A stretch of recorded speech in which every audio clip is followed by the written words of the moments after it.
Colleagues, unless you say otherwise, I will begin the meeting. Good evening, everyone, and welcome everyone to this virtual meeting of the Planning Committee. My name is Councillor Martin Seaton. I'm the chair of this committee. Before we start the meeting, I have a few announcements to make about the meeting rules.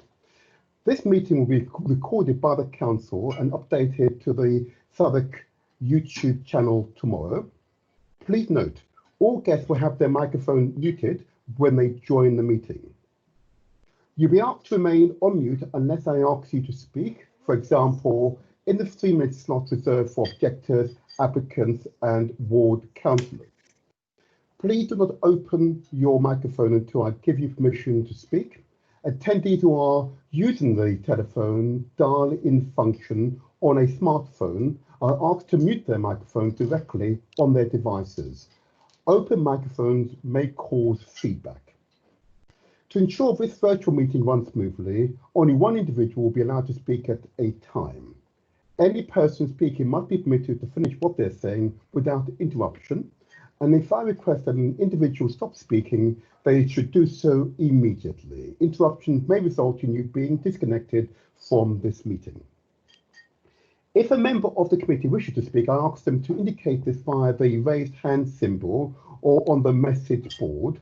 Members of the public are reminded that the message board is not for public use. Any messages left on the message board by members of the public will be disregarded by committee members. Please note, all guests will be attendees after they've entered the meeting. A message should now be shown on your screen to indicate this has now been done. Bearing in mind that a recording of this meeting will be posted on the council's YouTube channel, if you are planning to speak at this meeting, you may choose to switch off your camera so that only your voice will be heard. Members of the public who are disconnected from the meeting due to technical difficulties should use the link or dialing instructions they were sent initially to return to the meeting. If a member of the committee or officer loses internet connection or power, can they please inform the clerk of this via the WhatsApp group immediately, so that we can adjourn the meeting until the connection has been restored. Members of the public are welcome to record, screenshot or tweet the public proceedings of the meeting. A copy of the council protocol for reporting filming is available on the Southwark website. During the meeting, members of the committee will not access the internet except as it relates to the official business of the meeting. Send or receive emails, text messages or tweets concerning the business of the committee to anyone outside the meeting. Please note that members may be accessing the agenda via the internet. Okay. Now, I would like to ask officers to introduce themselves and explain their role at this meeting. If I may begin with planning officers. Simon. Thank you, Chair. My name is Simon Bevan. I'm the Director of Planning and I'm here to advise the Committee on General Planning Matters. Thank you. Colin. Colin Wilson.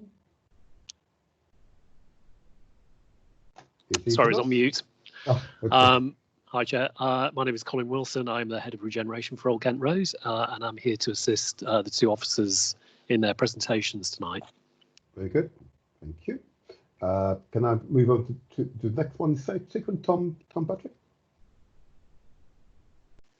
Hello, good evening, Chair. My name is Tom Buttrick. I'm a planning officer in the Old Kent Road team, and I'm the case officer for the first item this evening. Very good. Neil Lobster. Good evening, Chair.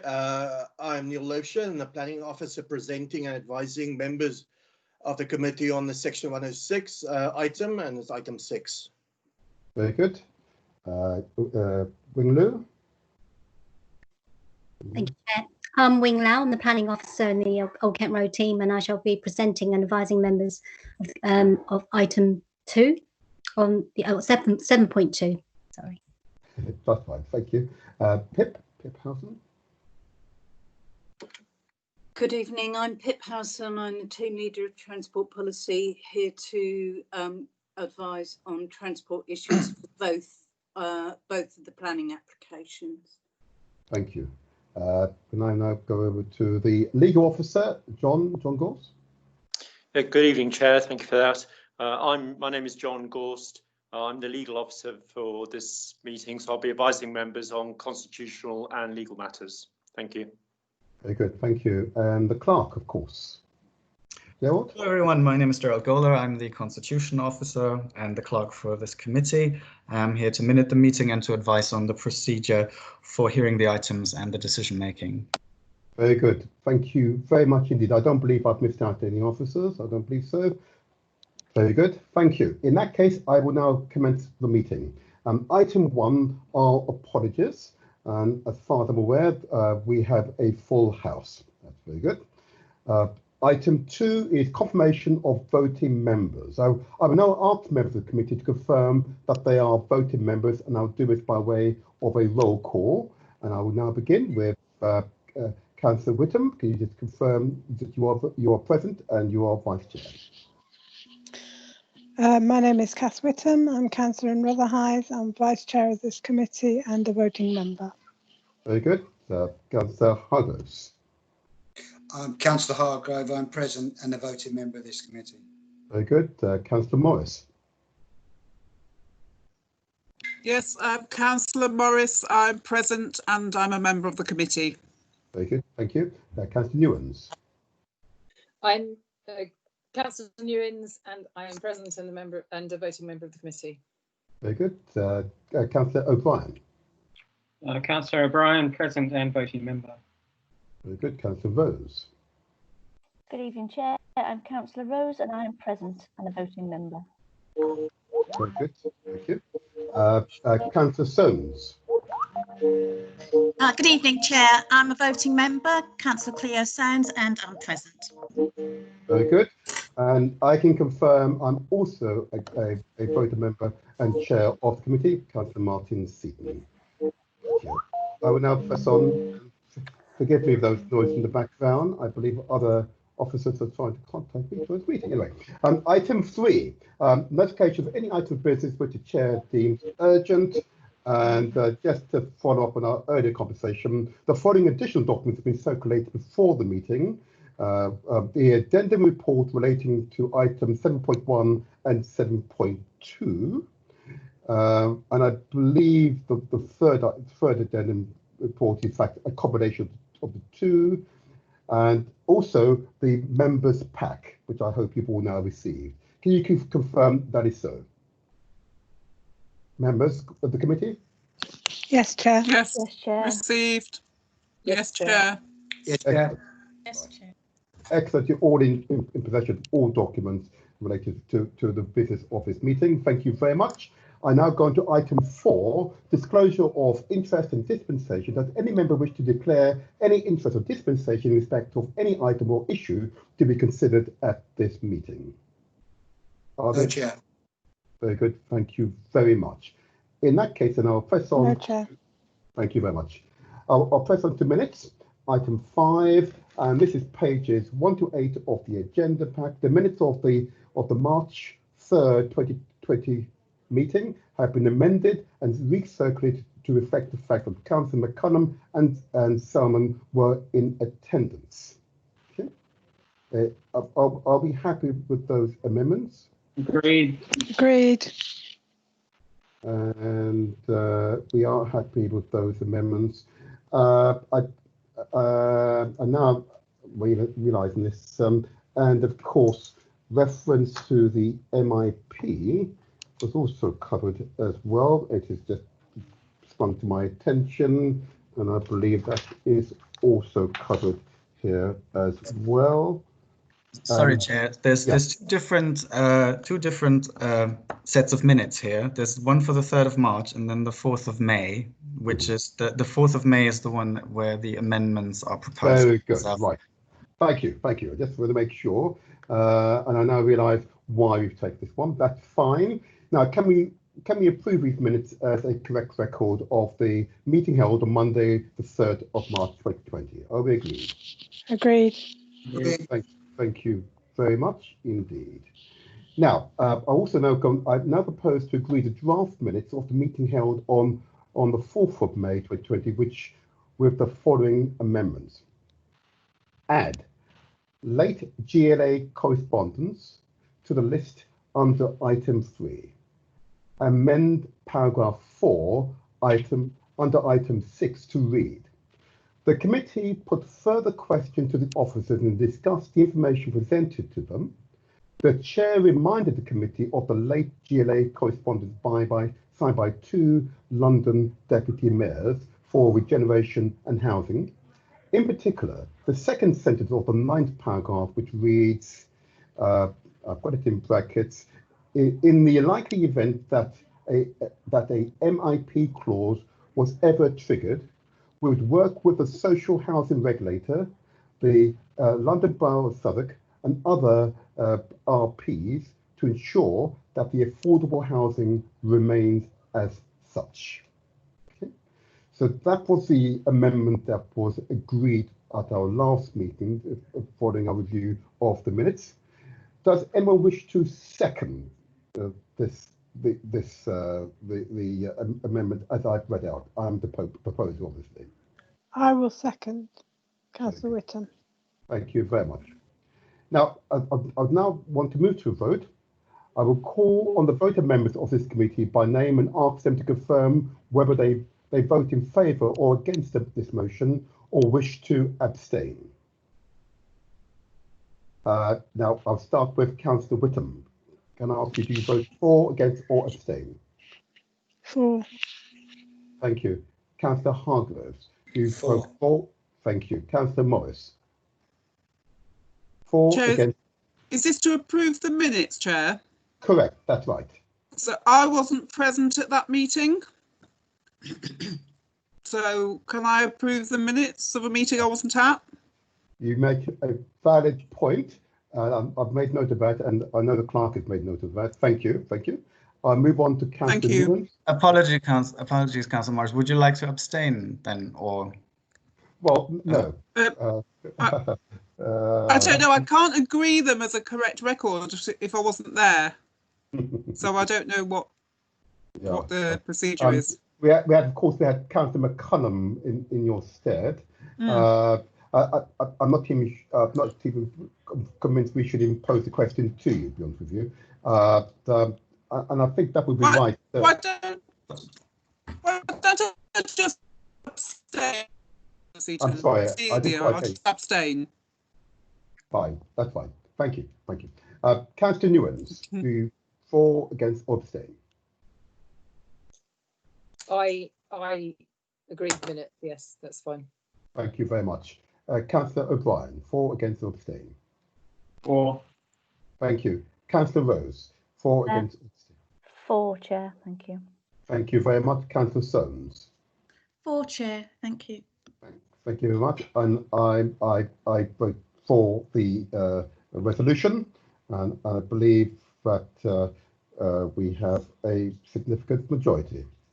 So the minutes are now accordingly amended. Are we happy, Gerald? Yes. Just to double check, I've recorded Councillor Morris as abstain. Is that correct? Correct. Councillor Morris? Yes, that's correct. Thank you very much. Thank you. Very good. Thank you. Thank you. Thank you for that, and we successfully navigated through what was an interesting series of meetings. I'll now move on to item 6 on the agenda, which is to release, as I get these wonderful figures right, immediately I thought of billions, but unfortunately we don't have that much, but there you go.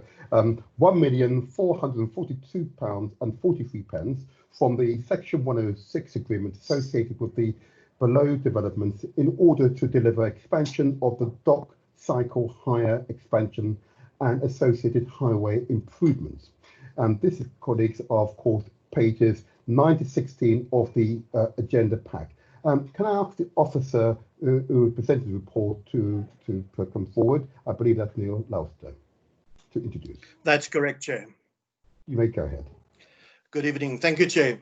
Good evening. The proposal before you this evening is to release £1,442.43.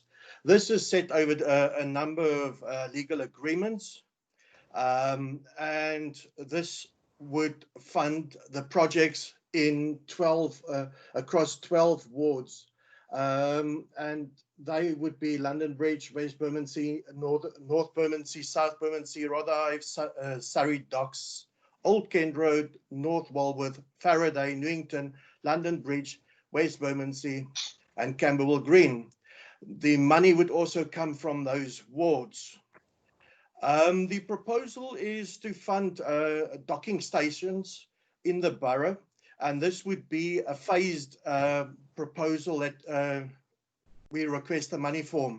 Phase 1 will be delivered by 2021 and builds on the announcement of TfL in cycle hire along Cycleway 4. It is proposed that additional docking stations are pursued in Bermondsey, continuing along Lower Road, provided on Rotherhithe to Peckham Route as part of the Walworth Road investment. It is proposed to connect the existing docking stations in Kennington. These two expansion areas will form substantial increase in access to cycle hire and provide connection to to Burgess Park. Then we would look at phase 2, which would be delivered in 2023, providing docking stations in Camberwell, Peckham, as well as Old Kent Road to complete the envisaged expansion. Our aims with the cycle hire expansion is to meet our fairer future promises, particularly if we look at the value for money that we are proposing to keep our borough greener, safer communities, and revitalize neighborhoods. We did the following consultations on this. There has been a full consultation on both the council plan and the movement plan, to which there was general support for improving access to cycle and cycle hire expansion. The proposed phasing of the cycle hire expansion was endorsed by the Cabinet on 30 October 2019 and is presented in 2 phases. As the individual sites are developed, full further consultation will be continued and would be undertaken. Chair, we respectfully therefore ask you that the funds are released so that we could fund the extension of the cycle hire scheme. Thank you for that. Would any member of the committee like to speak further on this matter? And forgive me if I can't see you. Does anyone wish to speak? No? Yes. Oh, thank you. I was going to say yes as well, only because I hadn't heard from Adele. I'm trying to. I can't unmute. Can you unmute me? We can hear you. We can hear you. You can hear me? We can, yes. Oh, I'm showing as muted on my screen. That's why. Oh, it's a good job I didn't swear then, isn't it? It is indeed, yes. I would also ask all members to restrain themselves. But anyway, Councillor Morris, go ahead, please. Go ahead. Yes, thank you. So I did have a long conversation with Alistair Huggett and forgot that he'd promised to check in with Neil and get back to me on this issue. I just wonder, so £200,000 of this is coming from Borough and Bankside, but none of these docking stations are being delivered in Borough and Bankside. And given that Section 106 money is site specific to mitigate the impacts of a development, how is that justifiable? Because we have got lots of docking stations in Borough and Bankside already, which have been funded from other developments. I just wondered if you could, it's very happy for the expansion, don't get me wrong, very happy for it to be expanded. But we have your question. If you could just explain. Thank you. Okay, thank you. Good evening, Councillor Morris, Chair. Yes, I do understand that some of the money is coming from the Borough and Bankside. However, we are of the opinion that cycling is very important for the borough and to make the borough connected from north to south, east to west. and particularly with this epidemic that we've got now currently. And we feel that by increasing docking stations throughout the whole borough, as you are aware that they do cycle into your area and they could leave the cycles there. We also have looked at what's still available in the Borough and Bankside, and currently there's around about 220,000 still available. So we felt that it wouldn't impact significantly on your ward, and that we will still be able to provide services. With the emergency, the climate emergency as well, the greener our borough is, the better it is. I hope that answers your question. Oh, I see. I suspect it to be a perennial question, don't you worry. Are there other questions from committee members? If they're not, in that case then, what I'd like to do is move that we adopt the officer's recommendation as set out in paragraph 1 of the report and on page 9 of the agenda back, that the planning committee agrees the release of funds totalling £1,422.43 from the S106 agreement associated with the development listed in paragraph 3 to 8 in order to deliver the first phase expansion of the dock cycle hire scheme as shown in figure 1 in the report. Does any member here wish to second the motion, please? I'll second the motion. Councillor Whittam. Thank you, Councillor Whittam.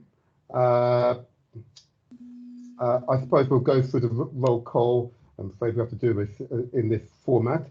What I'll do is move to the vote. I will call and vote the members of the committee by name to ask them to confirm whether they vote in favour or against or abstain to the motion. I'll start with Councillor Whittam.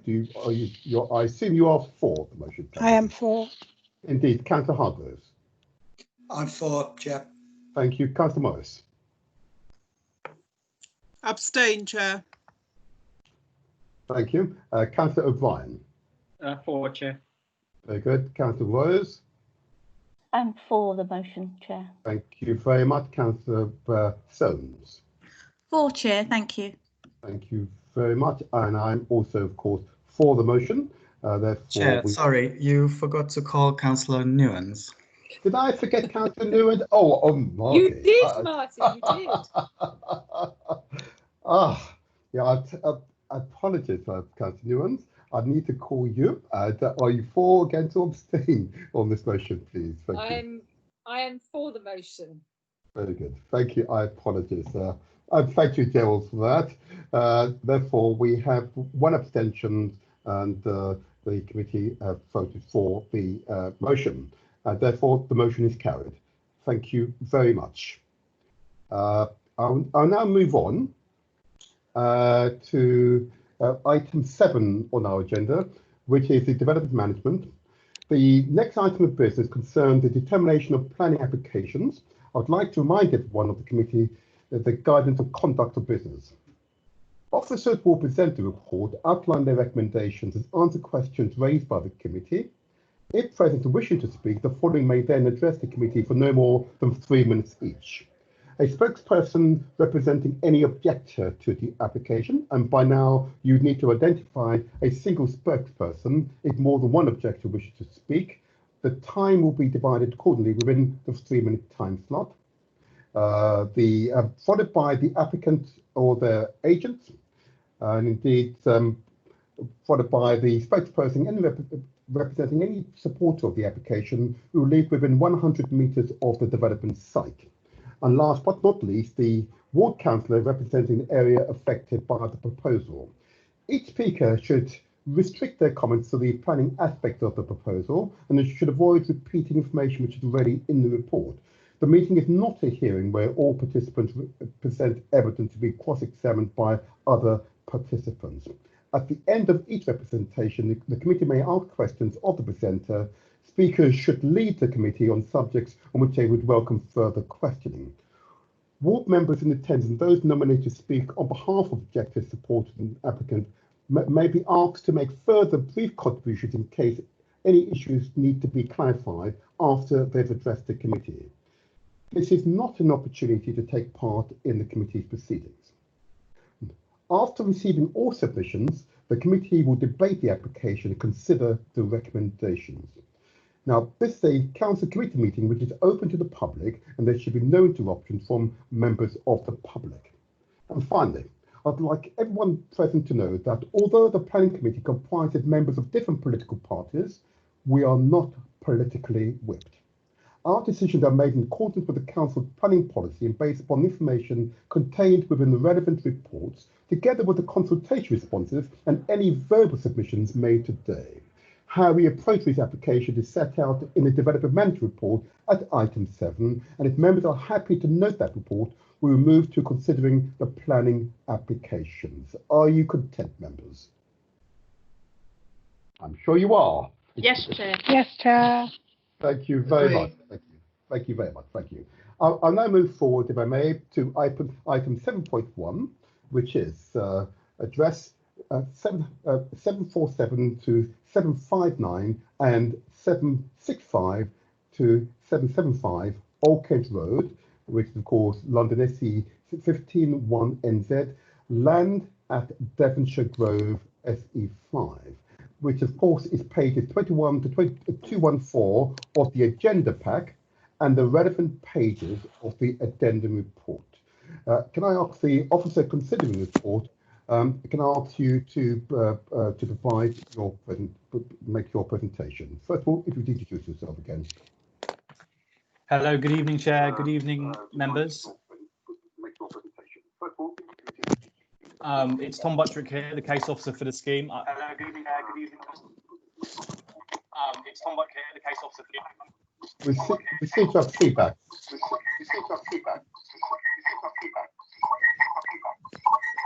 Can all members mute your phones, please? All members, mute your mics, please. Okay. Go ahead, Tom. Hello, Chair. I'll try again.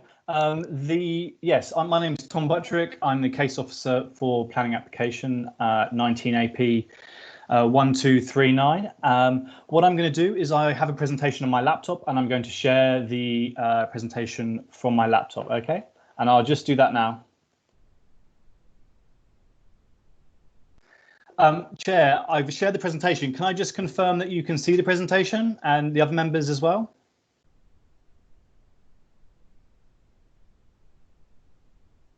I most certainly can, and other members? Yes, me too. Yes, I can see it. Go ahead, Tom. Thank you, Chair. Thank you, members.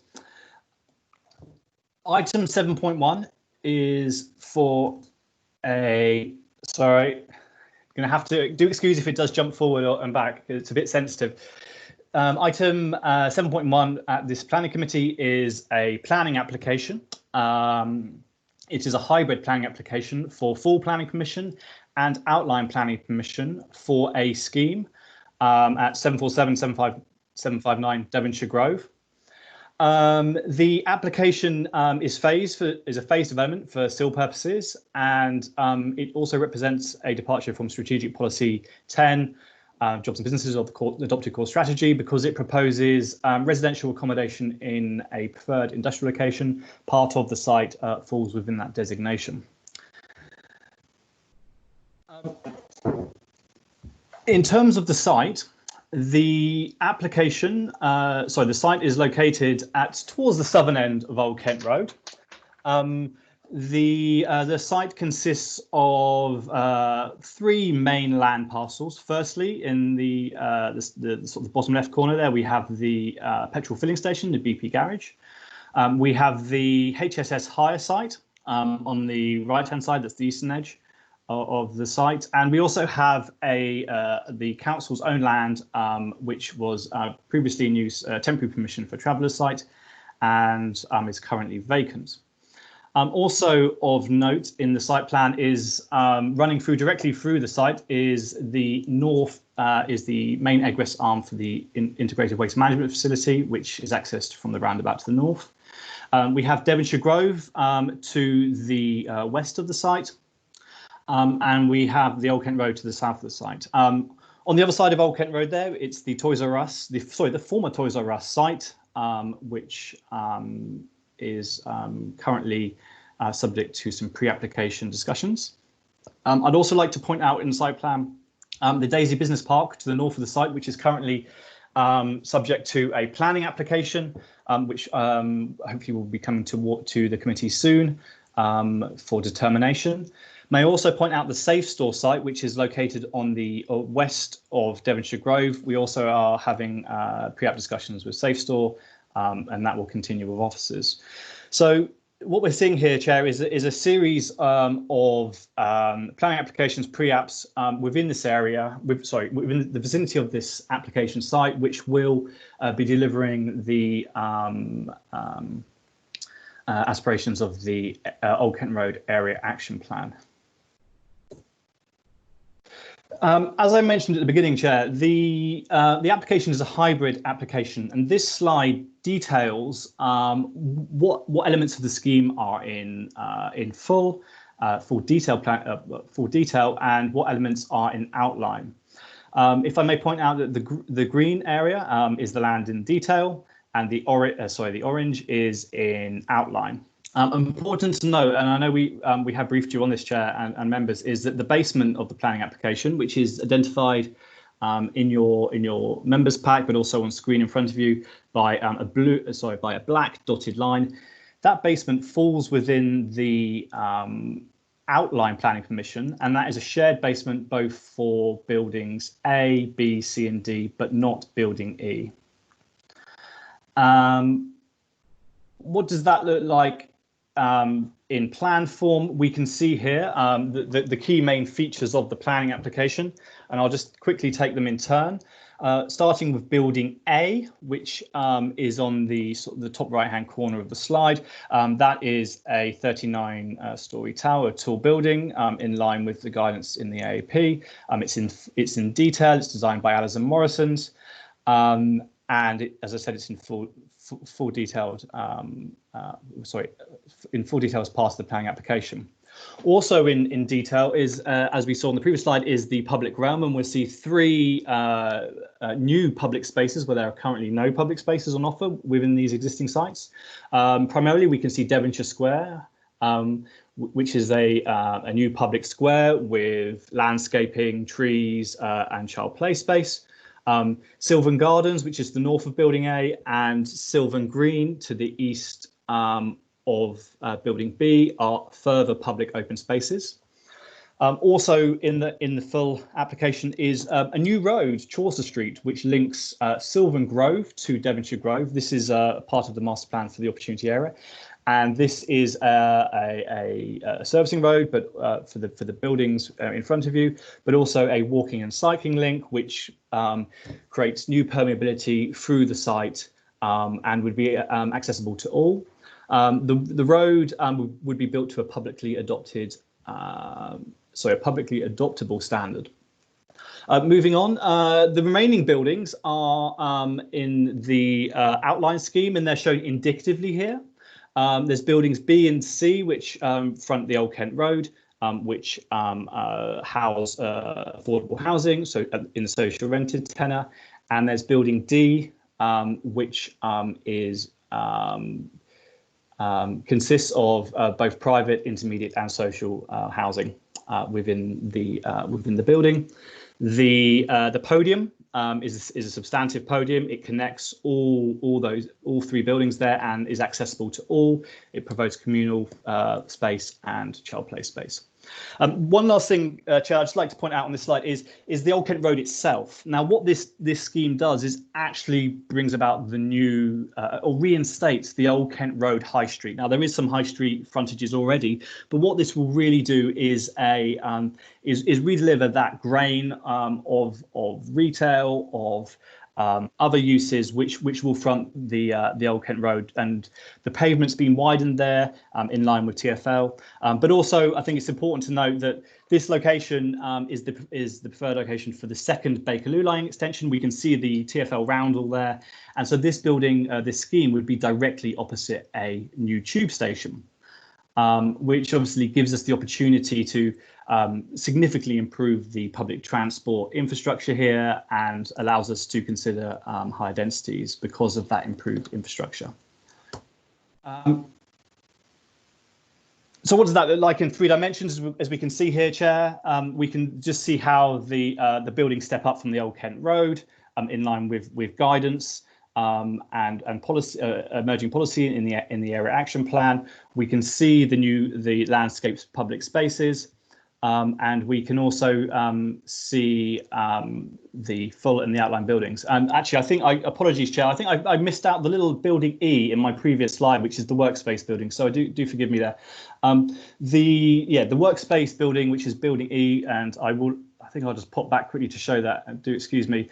We can see that there at the top there. That is a dedicated workspace building with B1C rising up to 3 stories, which will add to the mix of land uses within the site.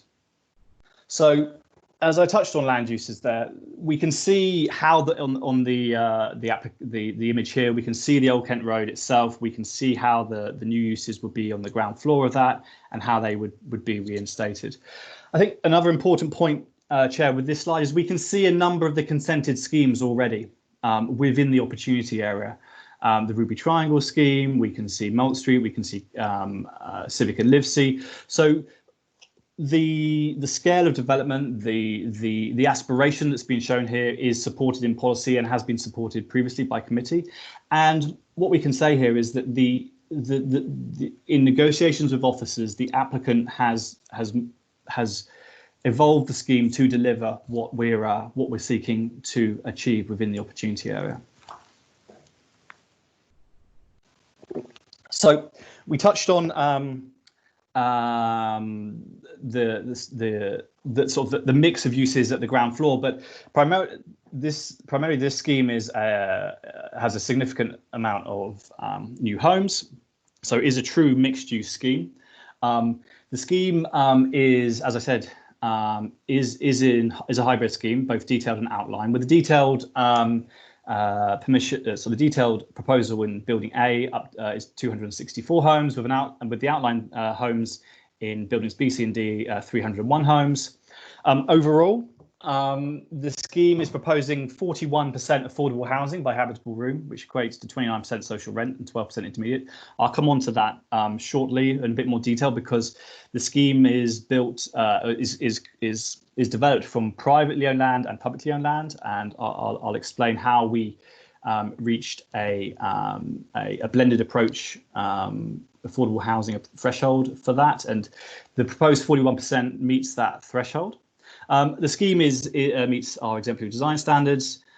It's a well-designed scheme in the detailed, and the outline scheme, specifically in terms of the development schedule and the design code, it goes into great detail with narrow parameters. So we're really confident that this is going to be an exemplary design scheme overall.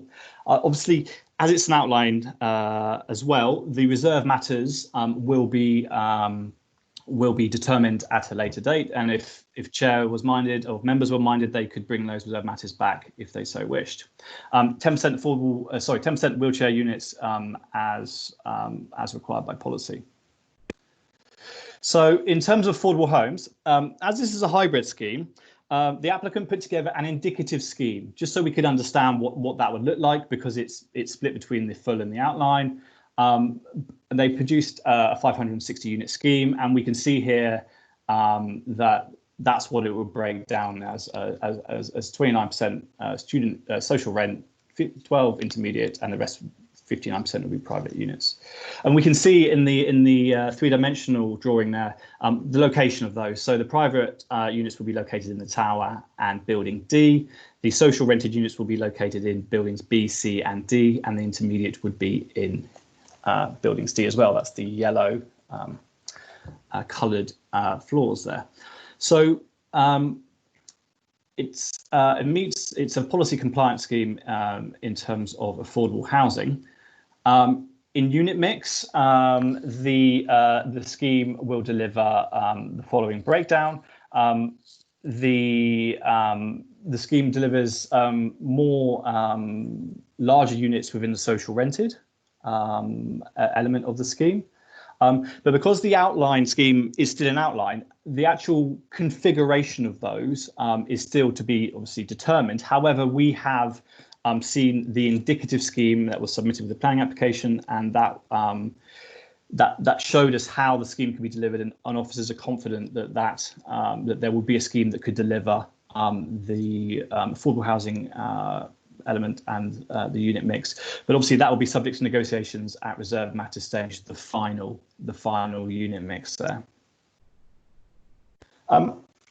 In terms of how we arrived at the result of a 41% affordable housing requirement,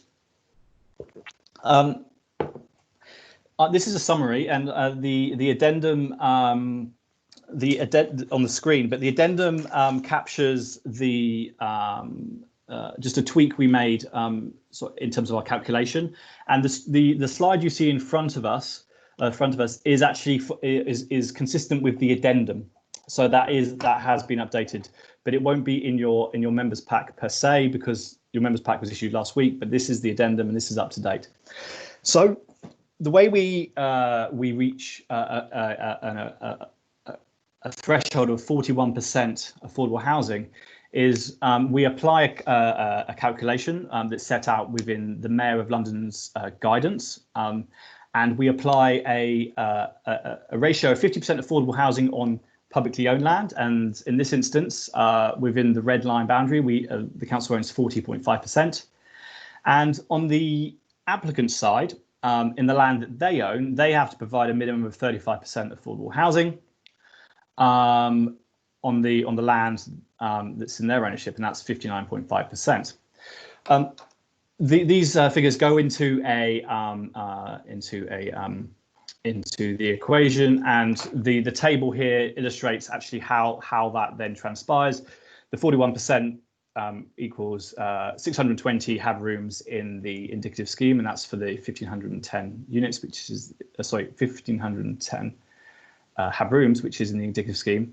And then that's broken down, the 620 HAB rooms is then broken down to 443 social rent and 177 intermediate. So what this does here is it gives you an example of how the scheme, if it does all get planning permission, and officers are recommending it does, how it all folds into place, and how we would secure the 41% affordable housing. I think it's important to note that the highways aren't included in the calculations, and that's the existing public highway that falls within the application site but is being retained. But also some of the highway to create the site is being removed, specifically the main egress arm. But that quantum of highway that is being removed is being re-provisioned within the application site. We saw Chaucer Street on a previous slide. Devonshire Grove is widened, Sylvan Grove is widened. So those highway considerations have been taken into account, and yes, don't actually go to the final calculations in determining the blended approach. I'm happy to take questions on that at the end there, Chair. So, and actually, apologies, I've kind of explained here. So here we can see the on the left-hand side, the yellow and red, that's where the highway is removed, and we can see the re-provided highway in the central image, which is the blue and the green, and the public open space. There was a slight overlap in terms of carriageway and public open space, but it's only a minor amount, around 40 square meters, and is compliant with the guidance. So I've touched on land use, Chair, so I won't dwell on this slide. We can clearly see how the scheme has come together. We can see the residential sitting above buildings A, B, C, and D, and we can see retail or cafe or frontages fronting Devonshire Square, the primary public space there, and we can also see the Old Kent Road frontage. The yellow ground floor space benefits from a B1C fit out, which can be used for some light industrial purposes, which can fit with a residential use. And building E specifically has been secured for that land use. The overall kind of makeup of land uses within the outline scheme will be determined at reserved matters. But in the committee report, there's an indication of the options that in terms of square meterage of how that could fall into place, and that could be like I say, it could be retail, it could be a community space, D1, D2, it could be further workspace. Office space, so that will come there at reserved matters stage. So just a quick overview there. We've touched on some of this already, but it's located within in the emerging district town centre. We're bringing the new shops back to the high street, but there's a range of uses there. We're going to have up to 4,770 square metres of total floor space. As I touched on in Building E, the dedicated B1C workspace, 1,015 square metres. 1,200 square metres of commercial floor space, some D1 or D2 uses potentially. And in terms of actual employment generation, we're looking for a significant uplift. I mean, when you see what's actually there on site now, with the BP garage, the HSS site, which is currently in a meanwhile use, there's a significant uplift in jobs. So not only are we getting a significant uplift in new homes and affordable homes, we're delivering new jobs, new public spaces. So there's a real step change in terms of what this scheme will provide for this area, both for new residents and for existing residents as well, in terms of services, public open space, improved footways, that sort of thing. I've touched on public space. I won't again dwell on this too much, but we can clearly see the breakdown of the space. The child play space is proposed in a grade in the Devonshire Grove, the Devonshire Square and the Sylvan Gardens, and that's included within the public space, the public open space calculation. There's child play space on the podium, which is a dedicated play space for the residents of buildings B, 1, C and D. We're meeting the proposal meets the play space requirements. Building A itself meets the private and communal amenity space standards. And what we'll do with the outline scheme is we'll secure the detailed design at the reserved matters stage. I think the public realm is a really important part of this, and I know I've just mentioned it, but you can really see how the offer here will really change the environment. For example, over on the eastern side of Sylvan Grove, we have residents in 824 Sylvan Grove. They currently overlook a car park.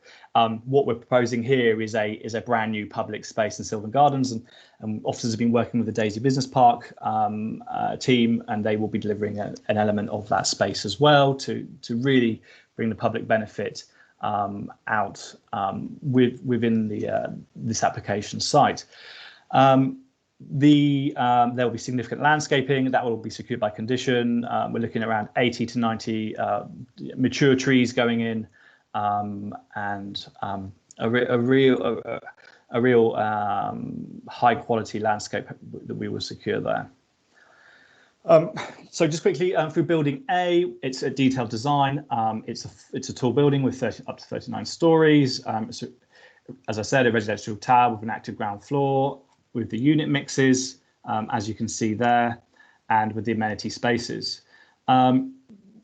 Officers have worked on a number of buildings within the opportunity area, and this kind of follows on with the quality of the ground floor, what it's trying to achieve with that public activation of all sides of the building, a clearly definable base, so you can really understand the building, but also a high quality of architecture as you see the building in up close, but also in medium views and long views as well from across the borough, because this will be visible, and it will be a marker for the new tube station and the new Devonshire Square itself. The kind of the architectural language of the scheme, of building A, apologies, is how the building rotates around a central core with communal amenity spaces notched into the building with further communal amenity space at the top. on the roof level, and the basement here you can see on the section providing access to all of the waste management, the cycle stores with cycle lifts, and other storage. Here's an indicative layout, so we can see how there's been thoroughly reviewed and has a very efficient core with only one lobby and private amenity space and communal amenity space visible there. So it's a very efficient building. As I also in the detailed, the full application, we touched on the sort of the reconfigured road layout, and this is just a summary slide here, Chair, where we can see the existing condition with the egress arm, Devonshire Grove, but we can see in the final condition how the egress arm is removed, Chaucer Street is delivered, Devonshire Grove itself is widened to allow two-way traffic, particularly from the waste management centre in terms of the Viola lorries, and the Asylum Road is also reconfigured. Now this is all subject to obviously agreement with TfL as part of the Section 278. But a significant amount of modelling has gone on to ensure that it can work. There's a number of phases within that process, which is set out in the officer report. And we've worked closely with TfL in relation to their healthy high streets. And the application scheme here, you can see that the building line is set back to deliver more footway to allow for floating bus stops, cycle lanes. So there's a strong push here to deliver that walking and cycling environment through this scheme on each side of the scheme. I touched on the hybrid nature, and the outline application obviously primarily consists of the development specification, the parameter plans, the design code. Officers have gone through those in close negotiation with the applicant, and although a lot of the details are still outstanding, which will be determined, we're very confident in terms of the narrowness of the parameter plans itself. So in terms of the heights of the buildings, the massing, that gives us confidence that we know that what will be coming, but also actually what that can deliver in terms of housing layouts and spaces and daylight sunlight impacts. So that gives us a strong steer. The design code is in a lot of detail, and obviously once the reserve matters come through, that will be firmed up into detailed plans. And obviously because the affordable housing blocks or buildings are within that, a registered provider will feed into that process ideally, so then we can really refine that process. But they're the considerations for the outline. And buildings B, C and D, as we said, this is the kind of indicative of the scheme that we expect to come forward within those parameter plans, within the design code. We have building B up to 8 stories, C up to 12, and block D up to 22 stories. But what you can see here is that the blocks have been chopped into to improve daylight sunlight to residents within the scheme, but also on adjoining sites as well. The indicative scheme, as I touched on, Chair, is about 301 units in the indicative in this outline. And this indicative layout that you can see, we're confident that could be delivered. However, there may be tweaking as we see through the reserve matters stage. We can see here, Chair, the section through the site. Now, as I touched on right at the beginning, there's a shared basement for buildings A, B, C, and D.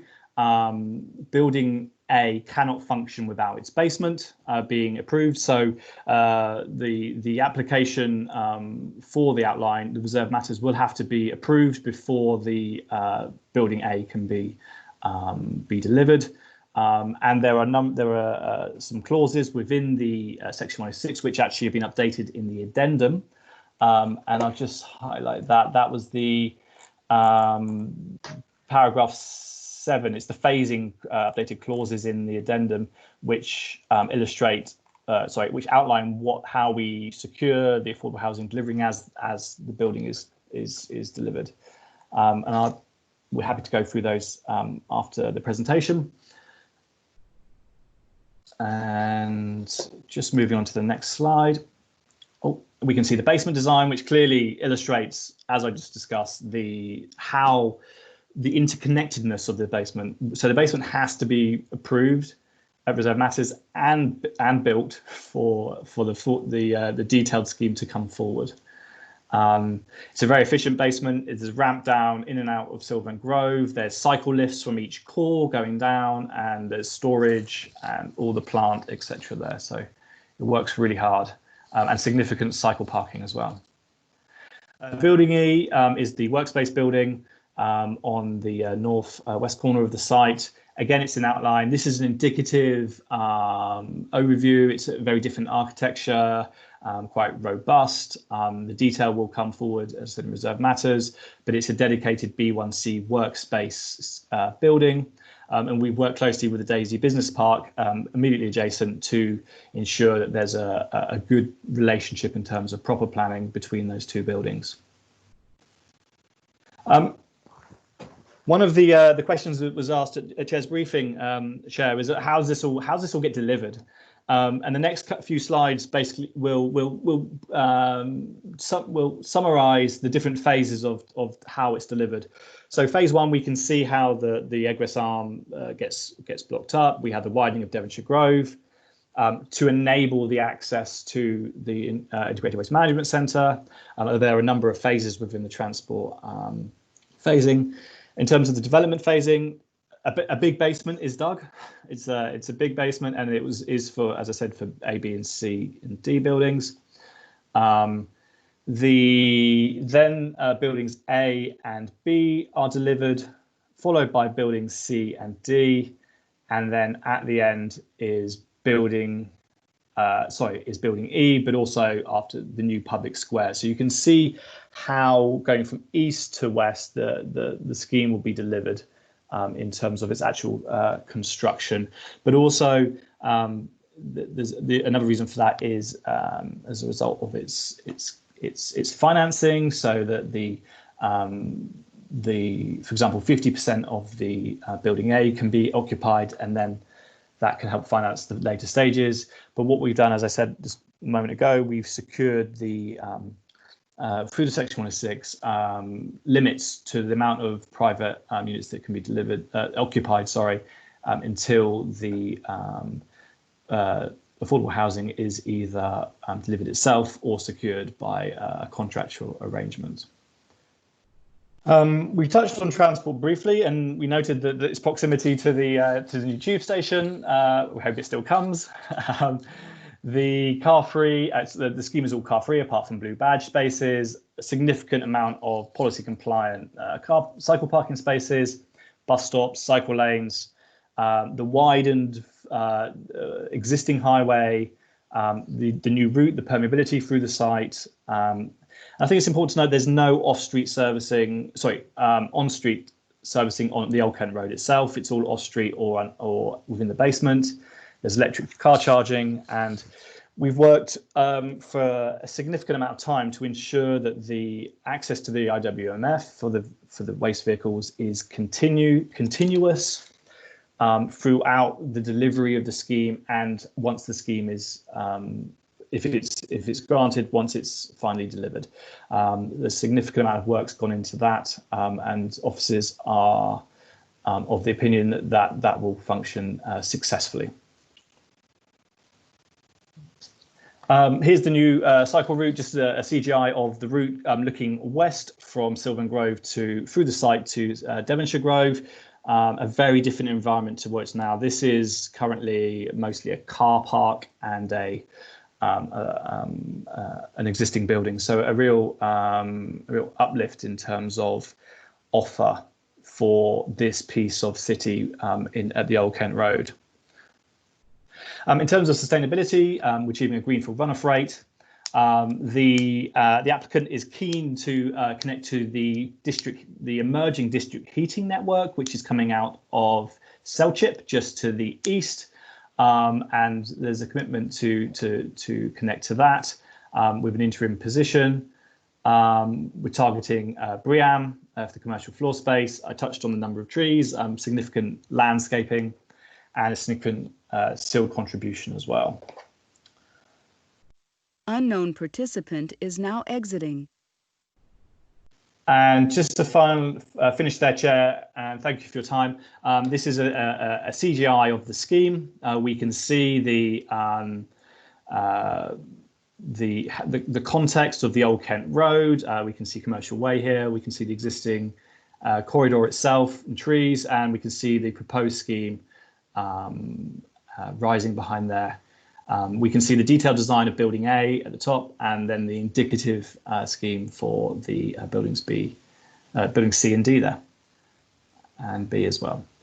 So that concludes my presentation, Chair. Officers are recommending approval of the scheme, subject to condition and signing a Section 106 agreement, there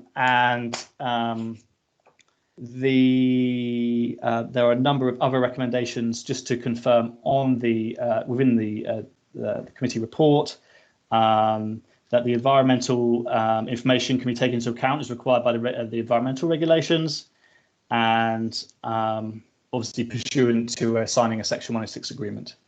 The addendum also forms obviously part of the committee report. Thank you. Right. Can you all hear me all right? Yep. Can you all hear? Can I? Yes, Chair. Excellent. Yes, Chair. Thank you. Thank Yes, you. Chair. Just make sure. Now then, I note that 3 members have indicated they wish to speak. I'll start with Councillor Newens, then followed by Councillor Soanes, and then with Councillor Adele Morris. Councillor Newens, please ask your question.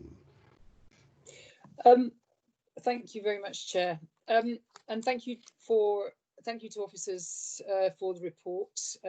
We've sort of had a bit of toing and froing on this, and I think it seems now to have got round some of the questions that I had been asking. But I just wanted to clarify, to be absolutely sure.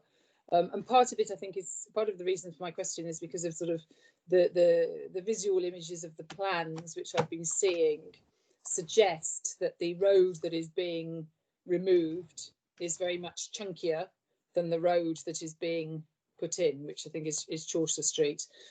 Could you just to set my mind at rest, could you please confirm then that the road space, the new road space that is being provided, is no less than the road space that is being removed? Okay, thank you for Councillor Newens for that question. Tom, I'll let you respond to that question first of all. Then we might take a few more. Just go ahead, Tom. Thank you, Chair. Thank you, Councillor Newens. To confirm, the quantum of existing public highway, which is the carriageway and the footway, that's being stopped up, removed to create the application site, the development site, and that equates to circa 1,976 square meters. Okay.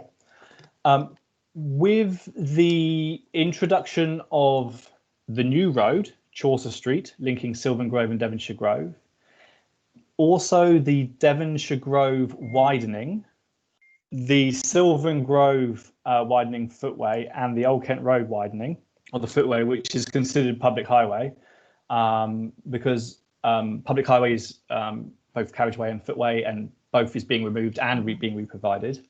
The total that's being re-provided equates to circa 2,019 square meters, which is a very similar number, and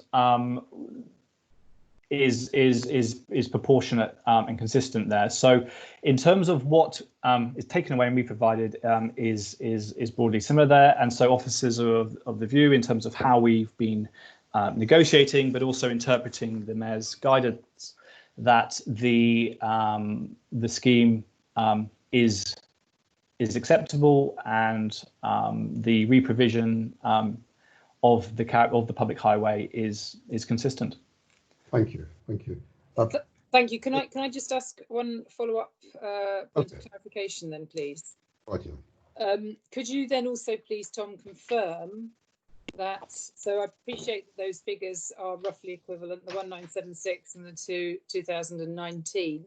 Could you please confirm that none of that 2019 is also being counted in the either the public open space or the play space or anywhere else. We are seeking that is just highways, and it is not being that we're not that figure 2019 it is not in no portion of that is included in the calculations for public space or play space or anything else. Yeah. What's your question? Thank you, Councillor Newlands. Stop, Tom. Thank you, Councillor. So to confirm, firstly, if we, I'm just trying to, Chair, may I just find just go back into the slides and just find an appropriate image to show to illustrate my point? Thank you, Chair. Which page? I'm sorry, oh, I've just gone a bit too far.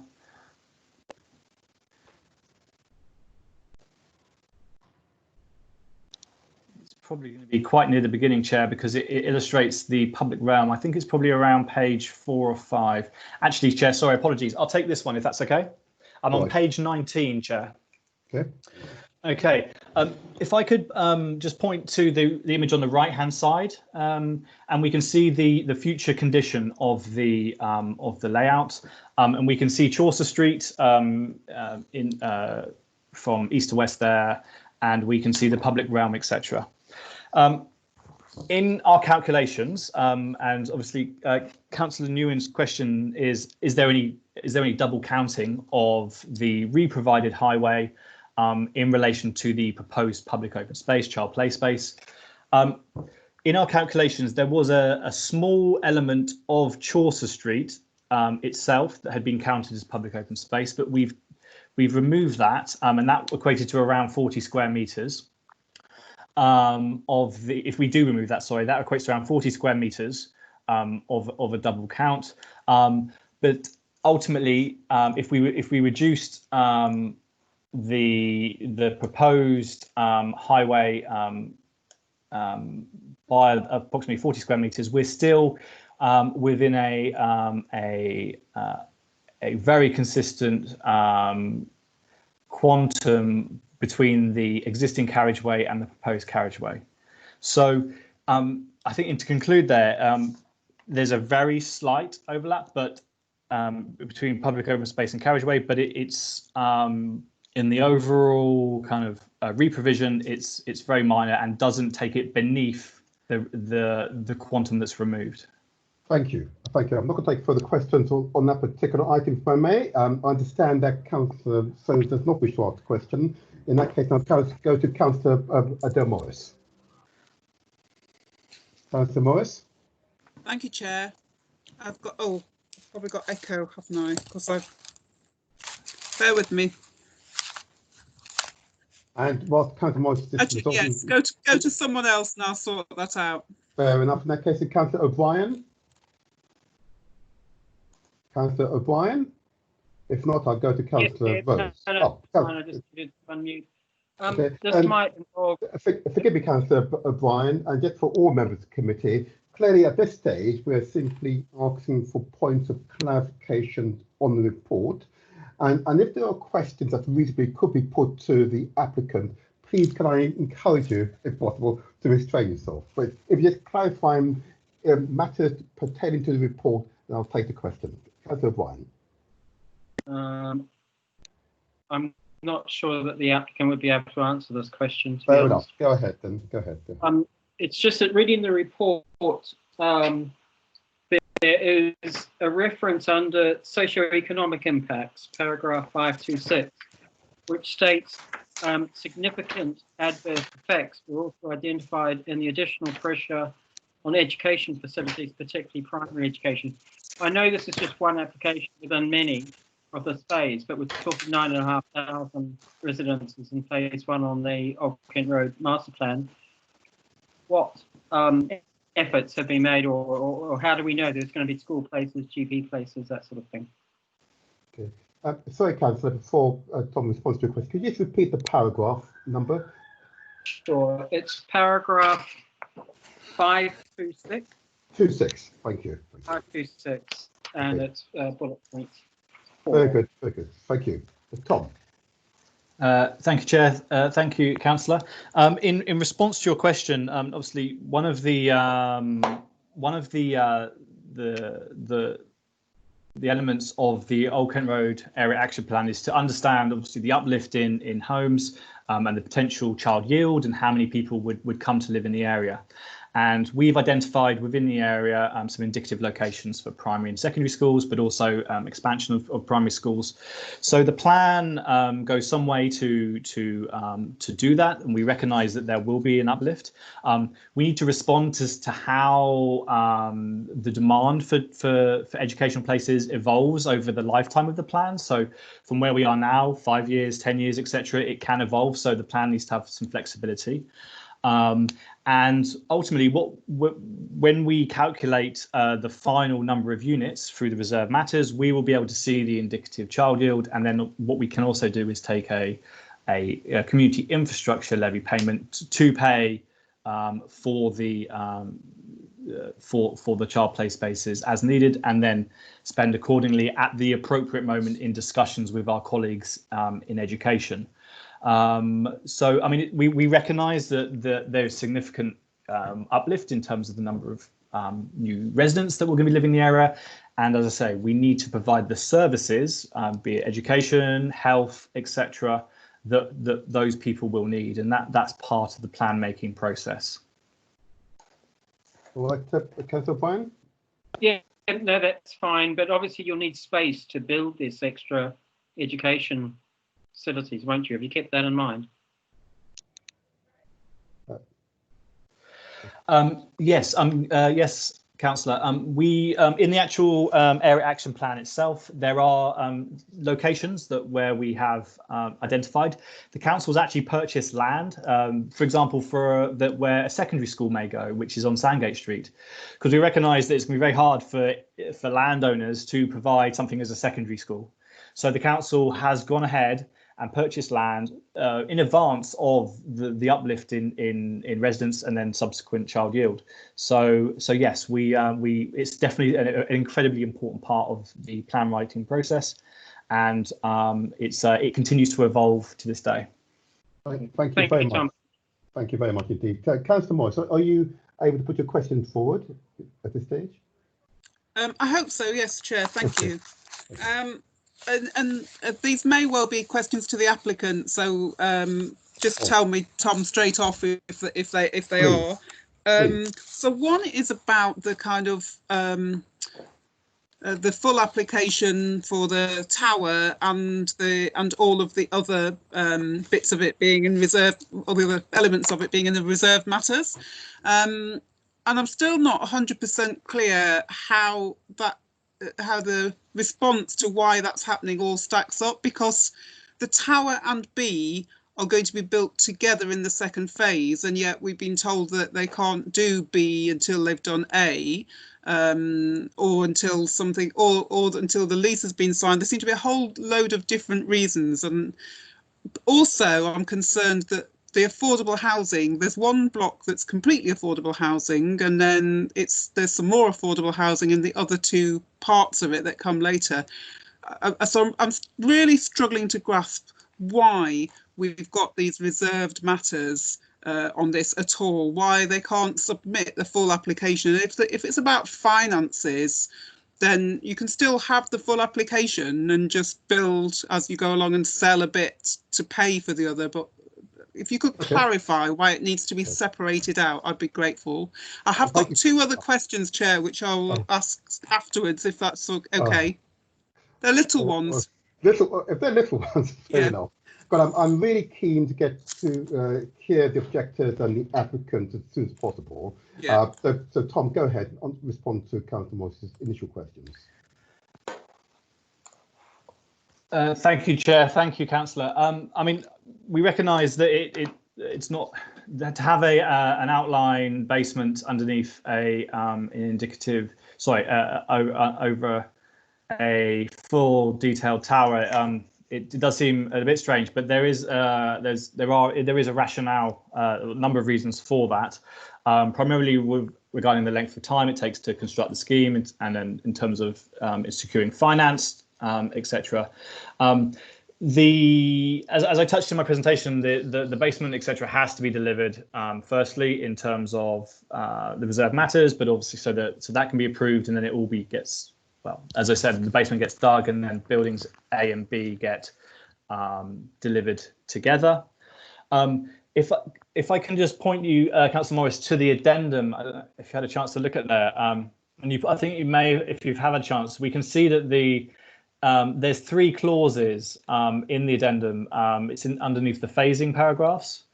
And so what that does, those clauses will be in the Section 106 legal agreement, and they will limit occupation of any, limit occupation of the private accommodation up to a certain level for building B to be delivered. And that's all social rented units, that's 62 social rented units. And then they can't occupy another 30% of building A until they've actually signed the contract on building C and D, which building C is fully social rented. That's the idea. So that's the anticipation within the reserve matters. And building D is a mix of intermediate social rent again and private. So there are a number of these clauses here are there to ensure that the scheme flows through. And once we've got to a certain stage, i.e. building a basement for the whole site, that's a significant financial outlay, and they can't occupy building A until those aforementioned legal clauses are met. So officers feel that there's a strong legal catch there to ensure that that the scheme will come forward and deliver all of the affordable housing. Okay, thank you. I'm just conscious of our progression rate. I know we started slightly later. Many of these questions could be asked of the applicant, and if we're not satisfied, return to officers later on. I will take 2 more questions, and then I'm going to move on. And if I may take Councillor Rose first of all.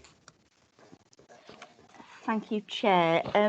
Just further to some points that I need clarification from the officer on in regard to the report.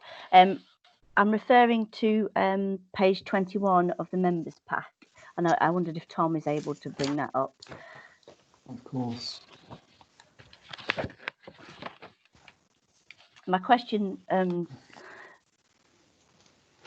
allude to something a bit more fundamental than just the flow of delivery of social housing. I'd like to just get confirmation from you as officers in relation to some point. I think there may be a slight anomaly in the graphic on page 21, the outline block B. It says 8 stories with a maximum height of 40 metres AOD. And then in the report itself, paragraph 54, outline proposal building B, part 3, part 7, part 10 stories up to 40.6. Oh. Can you just confirm that it is as in the report, that it's building B is part 3, part 7, part 10 up to 40.6? Apologies, Councillor, I can confirm it's correct in the report. Thank you, that's great. So broadly, when we're looking at this application tonight, we've got the detail in building A, and then we've got the outline in relation to B, C, D and E. I just want you to sort of confirm 2 other bits of information in the report for me. In relation to the GEA floor space and specifically C3 residential delivered across the whole scheme, as I understand it from the report, building A coming forward with around 25,821 C3 residential, and then the remaining buildings BCD coming forward with 30,820 of C3 residential. I think it's paragraph 9, or it relates to the narrative there. It's documented. So yeah. From that broadly, the economies around the tower building A, if you divide the total number of C3 by the number of units 264, I broadly getting it coming out at 107.89 square meters per unit. And then when the other buildings, when you divide the quantum C3 by the number of the 560, I think, in terms of unit. Oh no, 301 is the 301, unit. yes. Yeah. So you get 102, and I understand the variation there because of the tower being more economic, and you might be able to squeeze out the extra square meterage in terms of it being market provision, and also it doesn't have the stepped tiered approach on the other blocks, and I accept that. But further to that, in relation to the maximum building heights on building A, if you divide the total building height by the number of stories, 39, I work it out at around about 3.51 meters per story. If you do the same for buildings B and C, you get an average story height of building B of 4.06 meters and building C 3.91 meters. So am I right in assuming that that's correct, and that is quite, there's a little bit of wriggle room in terms of the allocation height to story ratio in the outline application, and also what we are, and it's pertinent because what we are agreeing is the complete size of the maximum size of the box. Yep. Because that's the outline. That's Whereas correct, yeah. in building A, we're looking at a more detailed breakdown. So I just wanted to clarify those figures, and I wanted to ask you as an officer whether that was typical of such hybrid schemes and variations, or whether that sort of generous wriggle room in the story height might lend itself to some flexibility in terms of the amount of affordable housing that both those blocks may be able to generate. Thank you, Councillor. It's a good question. I mean, obviously, as we know that with the outline scheme, it's a maximum height, so it could be lower. It could be, but it can't be any higher. Also, in the outline scheme, the ground floor is most likely to be higher as well. Although obviously that, as in the ground floor itself, so there could be some variation between the ground floor of buildings B, C, and D, and also A. So there is some potential variation there as well. We were with the planning application, an indicative scheme was submitted with the which obviously isn't for determination tonight, but it illustrates the layout, but also the sections. And officers are of the view that what's being proposed in the outline is acceptable. Obviously, we will interrogate the reserve matters applications to ensure that to ensure that the residential design quality is there, the unit mix is there, and obviously that would be within the parameters that members, if they were to approve tonight, that's what would happen. But when Colin and myself sat down with this applicant and we asked them really, frankly, to limit the amount of flex within the outline, and a review of the parameter plans really does show how actually that flex is very narrow. And obviously we wait to see what the final floor to ceiling heights would be, but they would be most likely consistent across the outline itself, and then we would be able to see how it relates to the building A. But these are these are fairly common matters within hybrid. It may be a question, Councillor, that we can ask the architect or the applicant itself just to confirm their approach there. Yes, I certainly will. Thank you very much, Tom. Thank you. Thank you very much. And if I may take the last question to officers at this stage of our proceedings, from Councillor Whittam. Unknown participant is now joining. Councillor Whittam. Yeah, thank you. Some of my questions have been answered, but right. I'm still concerned that we don't have any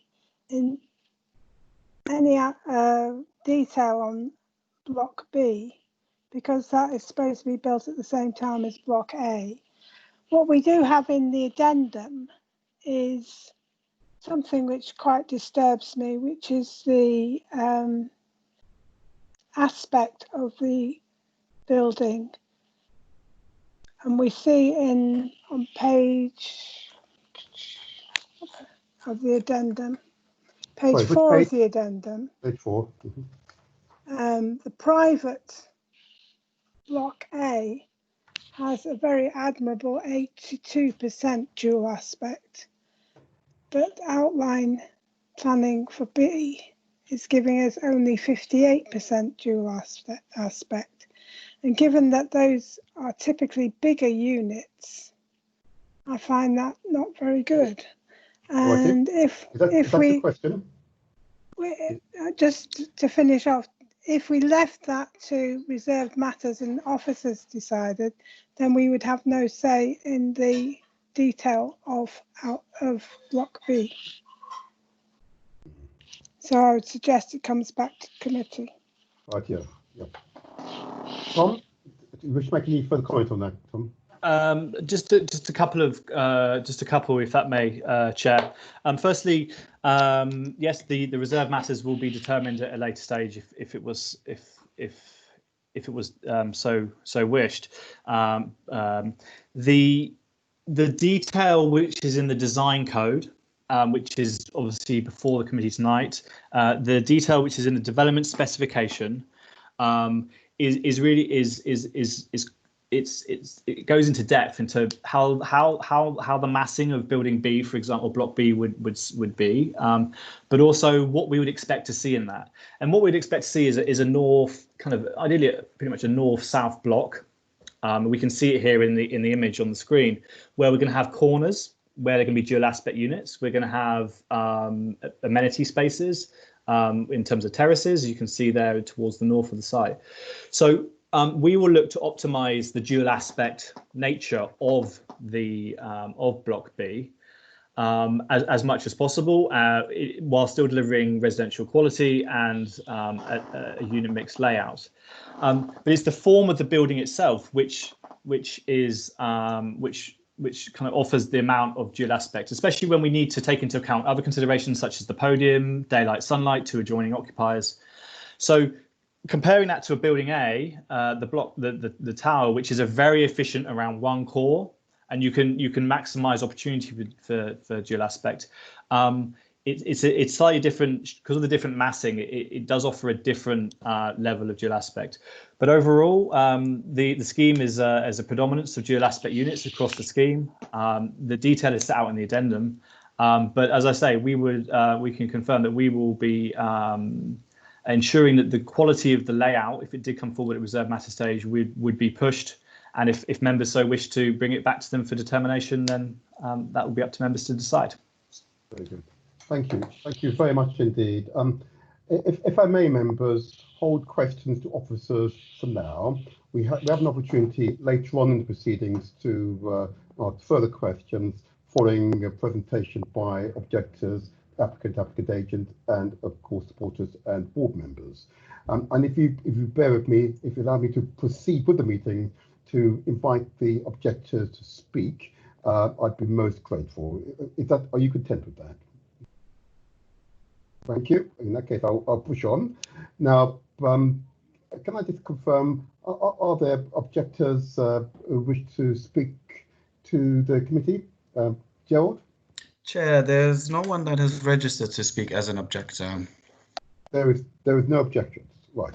No one has registered, no. That's impressive. That is impressive. And just to give a moment there, that's an interesting outcome. I will not comment further. That's for this meeting. In that case, I'll move on. In that case, then to the applicant or applicant agents. Are they present? Chair, Christopher Shaw, I'm present. Excellent, excellent. And will you be speaking on behalf of the applicant, or are you the agent? Can I ask? I am the agent for the applicant, so I'll be speaking on behalf of the applicant. Very good indeed in that case. And I'm sure you know how this goes. We'll give you 3 minutes to make your presentation. Ideally, your presentation should really lead members on to follow-up questions you'd like us to ask, hopefully not to repeat items which are already quoted in the report. I will now start the clock as of now. You may proceed. Chair, thank you for the opportunity to speak tonight. I'm Christopher Shaw of Shaw Corporation. We've worked in Southwark for over 30 years, delivering high quality mixed-use schemes across the borough. The applicant is the long-term property owner. With us this evening in the virtual realm is a team of consultants to help answer any questions you may have. The application is the culmination of over 4 years hard work, collaboration, design development and public consultation. The Devonshire Square hybrid planning application is an exemplary scheme judged by the council's own criteria. The site is part of the Old Kent Road opportunity area where mixed-use redevelopment and regeneration are encouraged by the council. Devonshire Square is directly opposite the new Bakerloo Line extension station and is identified as a strategic early catalyst site to achieve the wider objectives of the opportunity area. The scheme provides new homes for local people, including a high level of affordable housing and social rented housing, jobs for local people and workspaces, including affordable workspace with a new build dedicated B1C building. We expect hundreds of people to work at the completed development compared to just 15 across the entire site at present.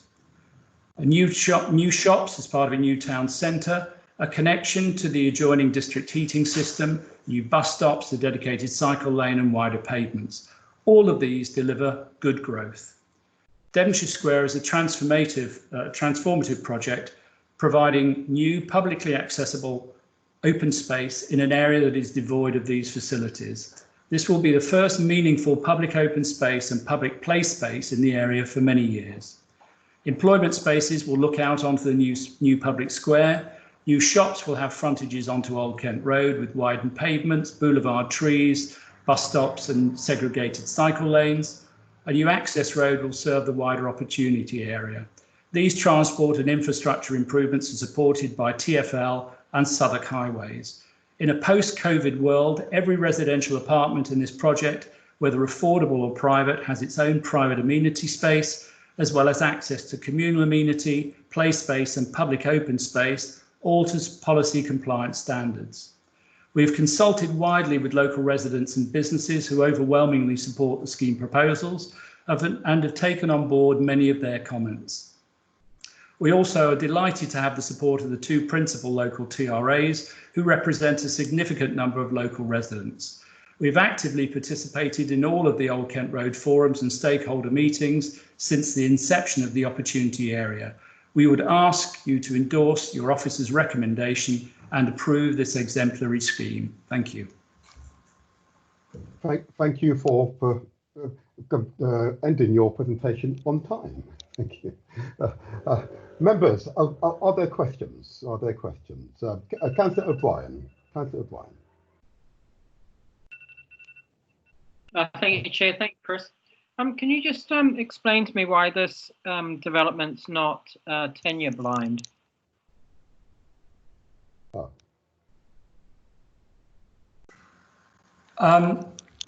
Tenure blind, could you just clarify what you mean in terms of tenure blind across all of the buildings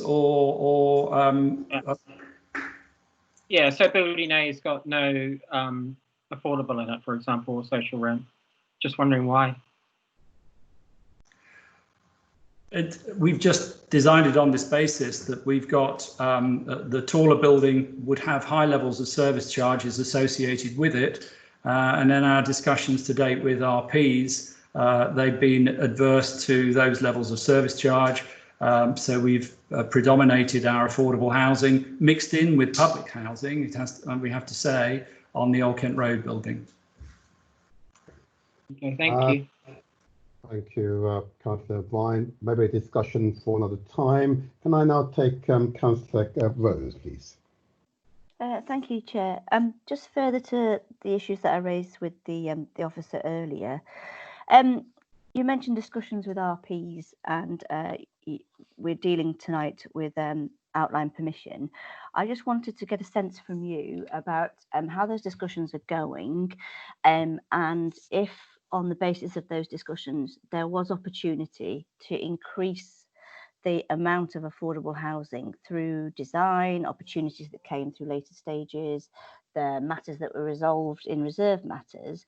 Would that be an open conversation that you're prepared to have with RPs? It's certainly clear from the outline, certainly, that you should at least be able to meet the total 565 and the 301.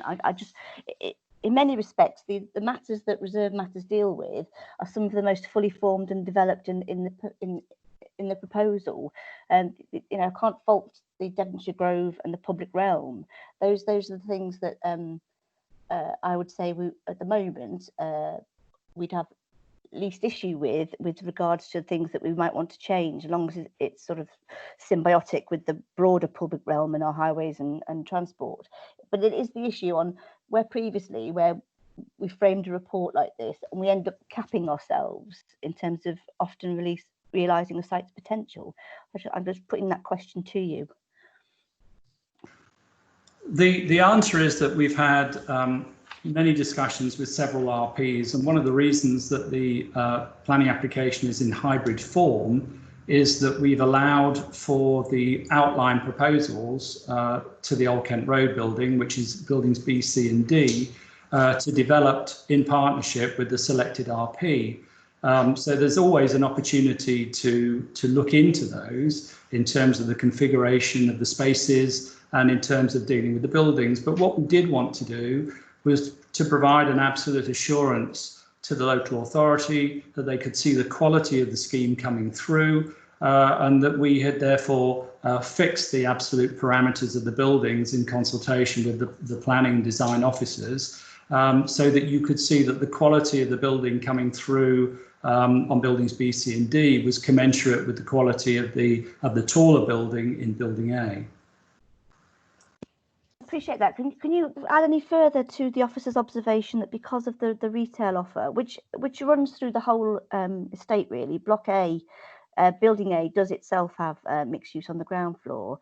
Does that explain the sort of the discrepancy between the average story heights across the piece, or have I misread that? You've understood it partly, and your questions are extremely perceptive. I have to say they're good questions.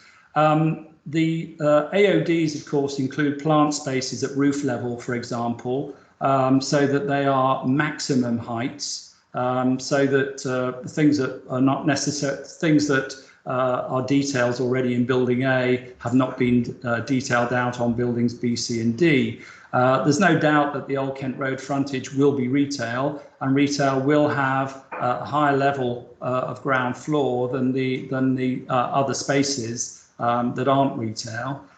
So we're providing for that as well, but also to give ourselves some flexibility in terms of floor to ceiling heights, alignment of the podium deck in terms of the buildings that are peripheral to it. And it's an interesting point about buildings B, C and D is that the affordable housing has access to this effectively private, very large podium play space and communal amenity space. So it's getting issues like that into an outline application where the detail can flow through without needing to make significant adjustments later on.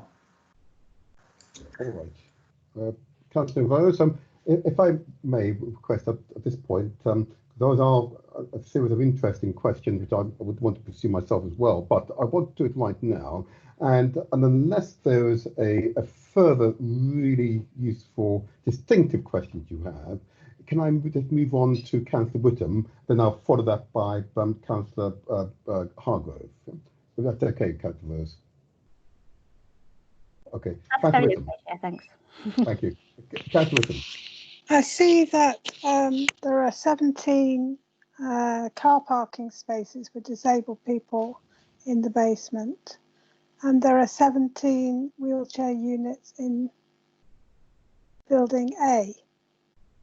Are those allocated or sold, or how are they apportioned?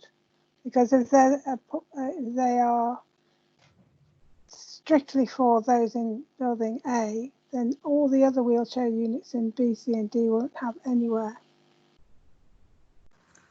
I can assure you, Councillor Whittam, that they are not allocated, and they're most definitely not for the units in Building A. The idea is that they're allocated equitably across the units.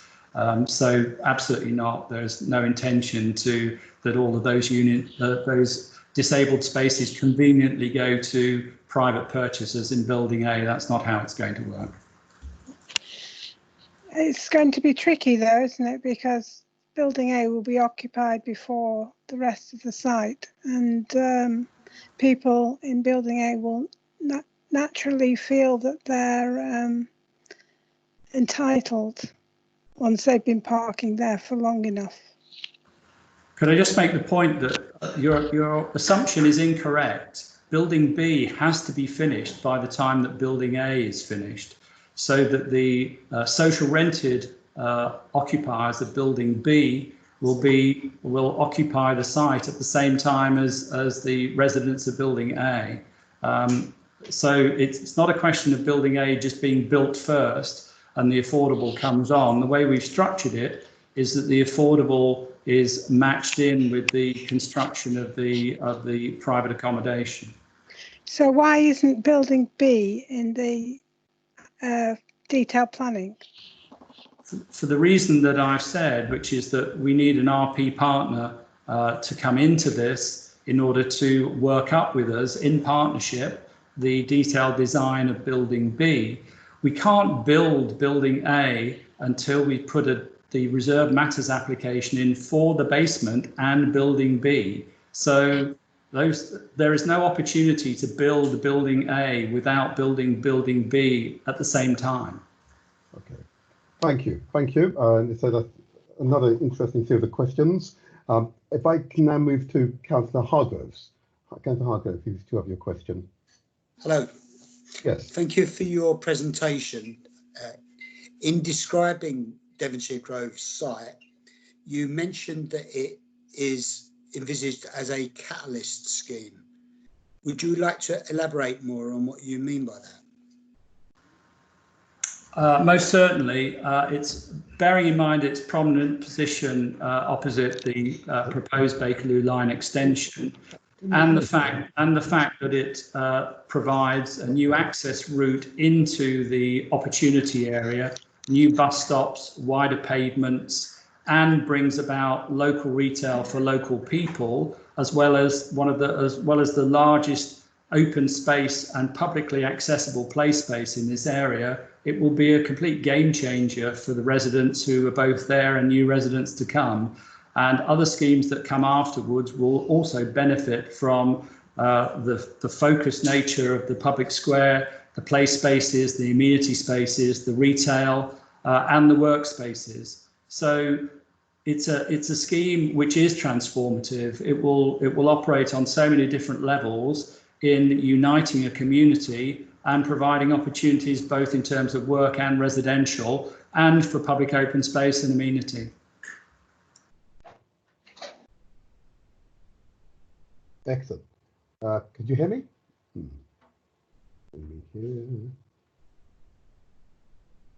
Can you hear me? Am I heard? Oh, right. Okay. I can't hear much at this end. Right. Thank you for that question. And if I may ask you a question on viability and the scheme as a whole, how dependent is this scheme on the Mayor confirming that the Bakerloo line will proceed? Or is it not in any way dependent? I think you could as easily ask your officers that question, but I've asked you. But you could ask me the same question. This being an early catalyst site and in consultation with TfL, this site fits within the initial housing numbers provided for by TfL under the existing bus services. We're making a substantial contribution to improve the bus services even further, but it actually operates under the existing infrastructure without the Bakerloo line extension. Fair enough. Thank you for that. Are there further questions? Councillor Morris. Yeah. Thank you, Chair. I've got a couple of questions. The first one is hopefully a quick question and quick answer. The D1 or D2 use classes, which are for a new leisure or health, it doesn't say quite what.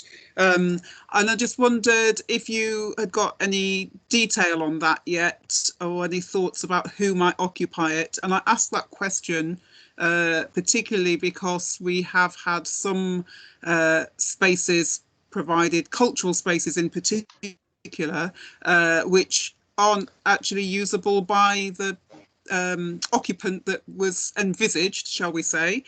So I just wanted to make sure that anything that you're designing in for either of those purposes has got a plan, an end user and a plan. That's my first question, if you could. Thank you. Adele, you'll remember that when we dealt with 251 Southwark Bridge Road, Nylene House, originally there was going to be an NHS facility. You remember that? There was going to be an NHS facility in the base of that building, and the NHS messed us around and we didn't end up with what was going to be an NHS hub in there. Yeah. So we've been working with Councillor Okoto, and we've been talking about maybe putting an NHS group practice into part of the ground floor of this project. We haven't got anything specific, but the one thing that I can tell you is that the way the ground floor spaces are flexibly designed, when we design buildings, and this is something that Arta of Allies and Morrison can go on to in much greater detail, but when we design these spaces, we design them on the basis that they're flexible and that they can be readily retrofitted for other uses. One of the things that I deplore in buildings is that you have to make major structural alterations to change the uses within the buildings. It's a waste of space, energy, and generates a huge amount of carbon unnecessarily.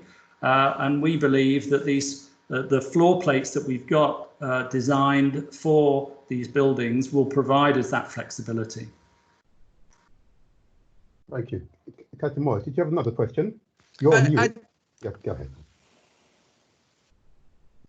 Am I muted? Yes, thank you. I did have a second question, which goes back to the question that Councillor Whittam asked earlier on about the dual aspect and the single aspect. So I appreciate that overall, sorry, I'm just trying to get it up on my screen. I appreciate that overall you meet the dual aspect. So overall it's 67%, but of that, 82% of those dual aspect units are in the private block, and all of the others fall short of our required 60%. And I just wondered if you feel comfortable with that it's the social housing in particular all falls below what we would normally require, given that you describe this as an exemplary scheme. The scheme is outlined and therefore gives us a lot of flexibility about what we can do in the future when we come to work with an RP partner.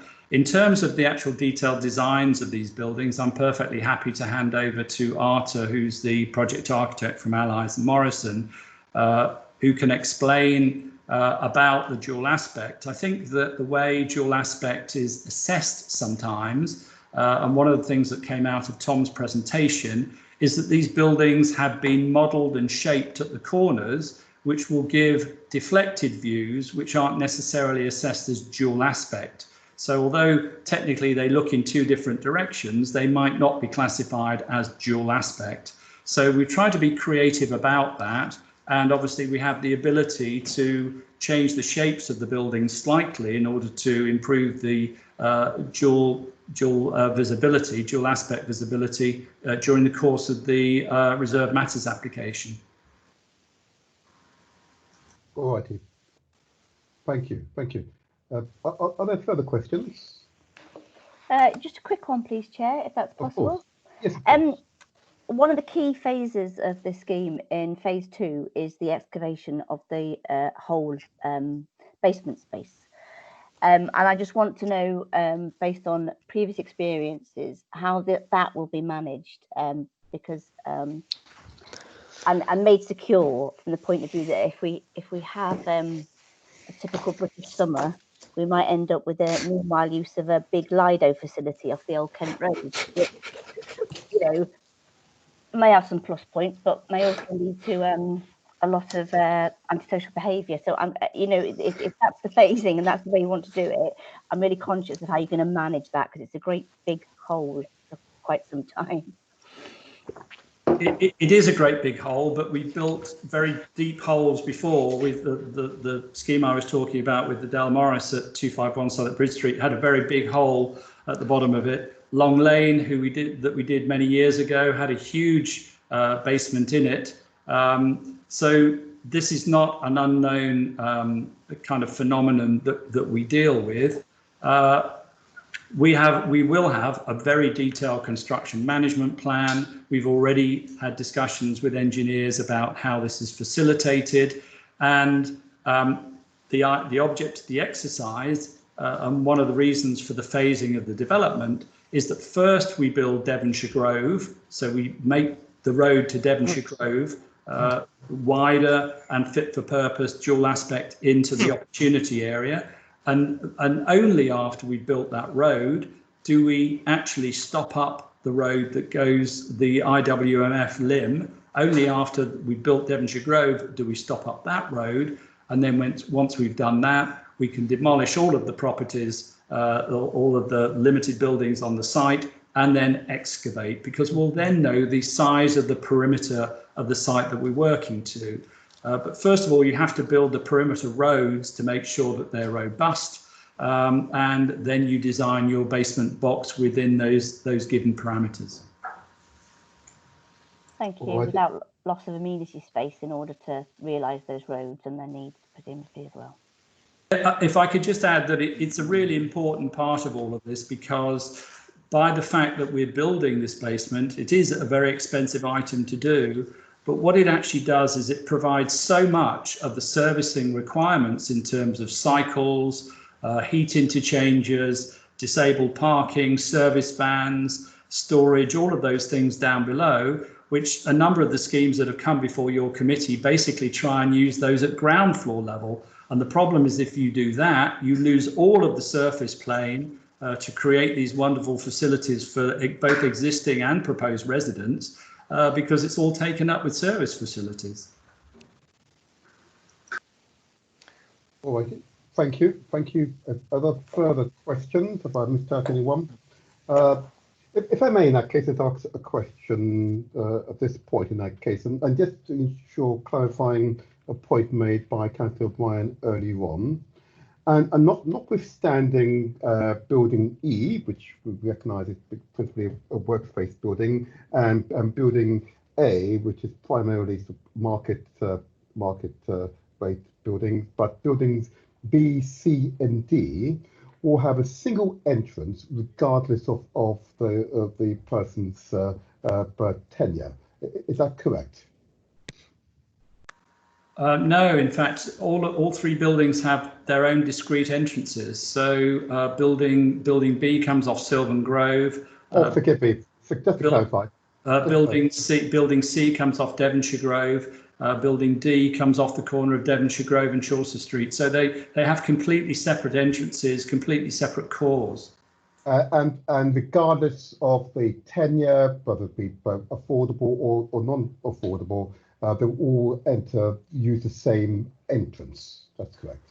They all have their own. Sorry, you're absolutely right. Just to clarify, whatever tenure is in that particular building has a common entrance. There are no pour doors within the scheme whatsoever. It would be indiscernible from the outside which were the affordable and which were the private units. Very good, very good, very good. Are there further questions from members? If I've missed out anyone, please indicate.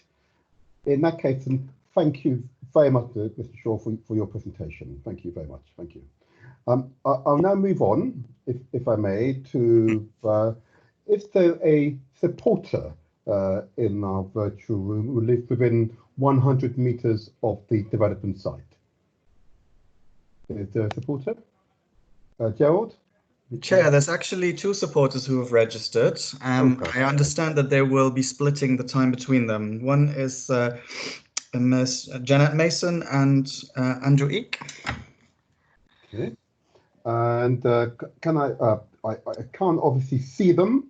I suppose can I just make sure they are present? Can I hear them, please? If they could introduce themselves. Can you hear me, Jeanette Mason? Ms. Mason and Janet Mason, hello there. Great, thank you. And your colleague, I believe, is there someone else with you? Hello? He should be there, Andrew. Andrew? I believe he's still muted. I can see him. He seems to be trying to speak, but he's muted, Chair. Okay, Andrew, you are muted. I know we all get used to this technology. That's yeah, on your screen, if you hover, use your mouse to where you see the microphone on the screen. Bottom half here, I imagine. Ah. No? Any success? You can't get yourself to be heard. Gerald, your advice, please. Unfortunately, only the participants can unmute themselves. We can't do this centrally. So unfortunately, if the participant can't Can we change him to a presenter? I'm not sure that makes a difference. It's the same for everyone, that people can only unmute themselves. We can't actually unmute them. I'm not. I have actually, for this eventuality, they have sent through a statement. So if the gentleman can't unmute himself, then I can send you the statement and you may want to read it out, Chair. Right, yeah, yes, if you could do that. And Andrew, keep endeavouring. Yes, if you could send the statement to me, or has I wonder if the other supporter wishes to read it, maybe. I can read mine, and you can read his. Oh, thank you. Right here. Right, don't you mind. Andrew, keep trying. I wouldn't wish to misrepresent you. Now, Gerald, if you sent it to me, how have you sent it to me, please? To my email address? I am just going to send it to you in the chat. So maybe if we take the lady first. Right here, then. In that case, and Jeanette, I will give you 1.5 minutes to make your presentation, and I will start the clock in a moment. And when I start the clock, I will 30 seconds beforehand warn you you only have 30 seconds remaining. Oh, is that okay? Okay, thank Very you. good. I will start now. Please go ahead. Thank you for calling me a lady. Good evening. My name is Jeanette Mason, and I'm the chair of the Ledbury Resident Association, representing the residents on the Ledbury estate, which is, as you probably know, is on the other side of the Old Kent Road from the site you are discussing tonight. I'm here tonight to support the proposal, and I'm asking you to vote in favour. Along with my committee, I have met many times with the developers and their teams and have listened to us and taken in our. We like the fact that the proposals will improve our part of the shops, workspaces and new cash for local people and start turning our neighbourhood back into the lively place it used to be. The developer has offered an ongoing dialogue during the development and we look forward to the positive involvement. We've paid attention to the affordable flats, especially as some of our residents may need to move there. They will make really good homes. 30 it's seconds. also good that the affordable 3-bedroom flats are the lower level closer to the play areas and aerospace. The opening space is really good, especially the garden spaces where the people can grow fruit, veg, and aren't enough spaces like this is in the area. Don't want to take up any more of your time, and I will finish on saying thank you. You approve it. Thank you very much for that. Now then, I've now received Andrew's presentation, and again, Andrew, I'll hopefully do a good job for you. And with your permission, committee, I will read his presentation. I will take no more than 1.5 seconds, 1.5 minutes, of course. Here we go. My name is Andrew Kay. I am the chair of the Tufton Community Association. The Tufton is just down the road from this site, and we too hope that you will vote for it. I've spent time with the developer, and we've worked together to make sure that the development will be safe, working with the police on things like lighting and sight lines. We are also pleased that the efforts are being made to connect the district heating network, which will bring this closer to Tufton. And we have also talked about the opportunities for local employment with lots of jobs available if the application is approved. I agree with Jeanette about the Old Kent Road, which is all we want to see improved. And of course, the amount of affordable housing will be very welcome. So to finish, and on behalf of the residents of both our estates, we hope the committee will support these proposals. That is Andrew's presentation. Okay, thank you. Now, committee members, unfortunately, can't put a question to Andrew, but if you've got a question for Jeanette, please could you put your questions? Someone indicate? You may unmute yourself. Who wishes to go first? Is there a question from the committee? Okay, I'll ask a question. Yes, go ahead. Hi, Jeanette. Ledbury's had a tremendously difficult few years. I certainly have. How many people are wanting to move into these new flats from the Ledbury? Well, at the moment, we don't know either way which way the Ledbury is going at the moment, whether it's refurbished or rebuild. So until we know that, who knows? But you've got a lot of people on the list, have you? At the moment, the buildings were empty until the COVID hit us, and we've had to put people in there to get them off the streets and where else they've come from, because they can't mix. So that they are building. I don't know whether they would come into it. I can't. Down to the council. Have you been given any indication whether there'll be any local lettings policy? If they want to move, yeah, we have. Okay, that's good. Thank you. You're welcome. Thank you. Committee members, are there further questions for Jeanette? Just put a digital flag. In that case, then I'm going to thank you for your presentation, Jeanette, and also thank Andrew for at least having the foresight to submit a written presentation. Okay, thank you very much. Thank you. Good day. Thank you. Good day. Good day. If I may now also go on to a last but not least, of course, the ward councillor. I believe I can see a ward councillor present. Is there a ward councillor here? Thank you. Yes, Chair. Wonderful. Councillor Livingstone, I did this for the audience present. Could I just ask you to just introduce yourself? So I'm Councillor Richard Livingstone, one of the ward members for Old Kent Road Ward. Very good. And of course, you are familiar with the routine here. I'll give you 3 minutes to make your presentation, and 30 seconds prior to the end, I'll indicate the 30 seconds remaining. You may start now. Thank you, Chair. I mean, you've heard from local residents about, I think, both the good community engagement and some of the positive aspects of this proposal. I know, as well as both the Tustin and Ledbury TRA, the developers work well with the council residents in the new council homes in Sylvan Grove as well. I personally think it's good design. I like the public open space. And obviously, I think the social housing and affordable housing numbers here are good, albeit, we understand that the policy context and why that's the case.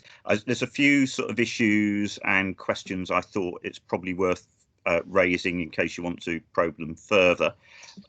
So first of all, you've been raising the issue about the phasing of all of this, and Councillor Morris and others have raised the question about why is building A in detail and the rest outline.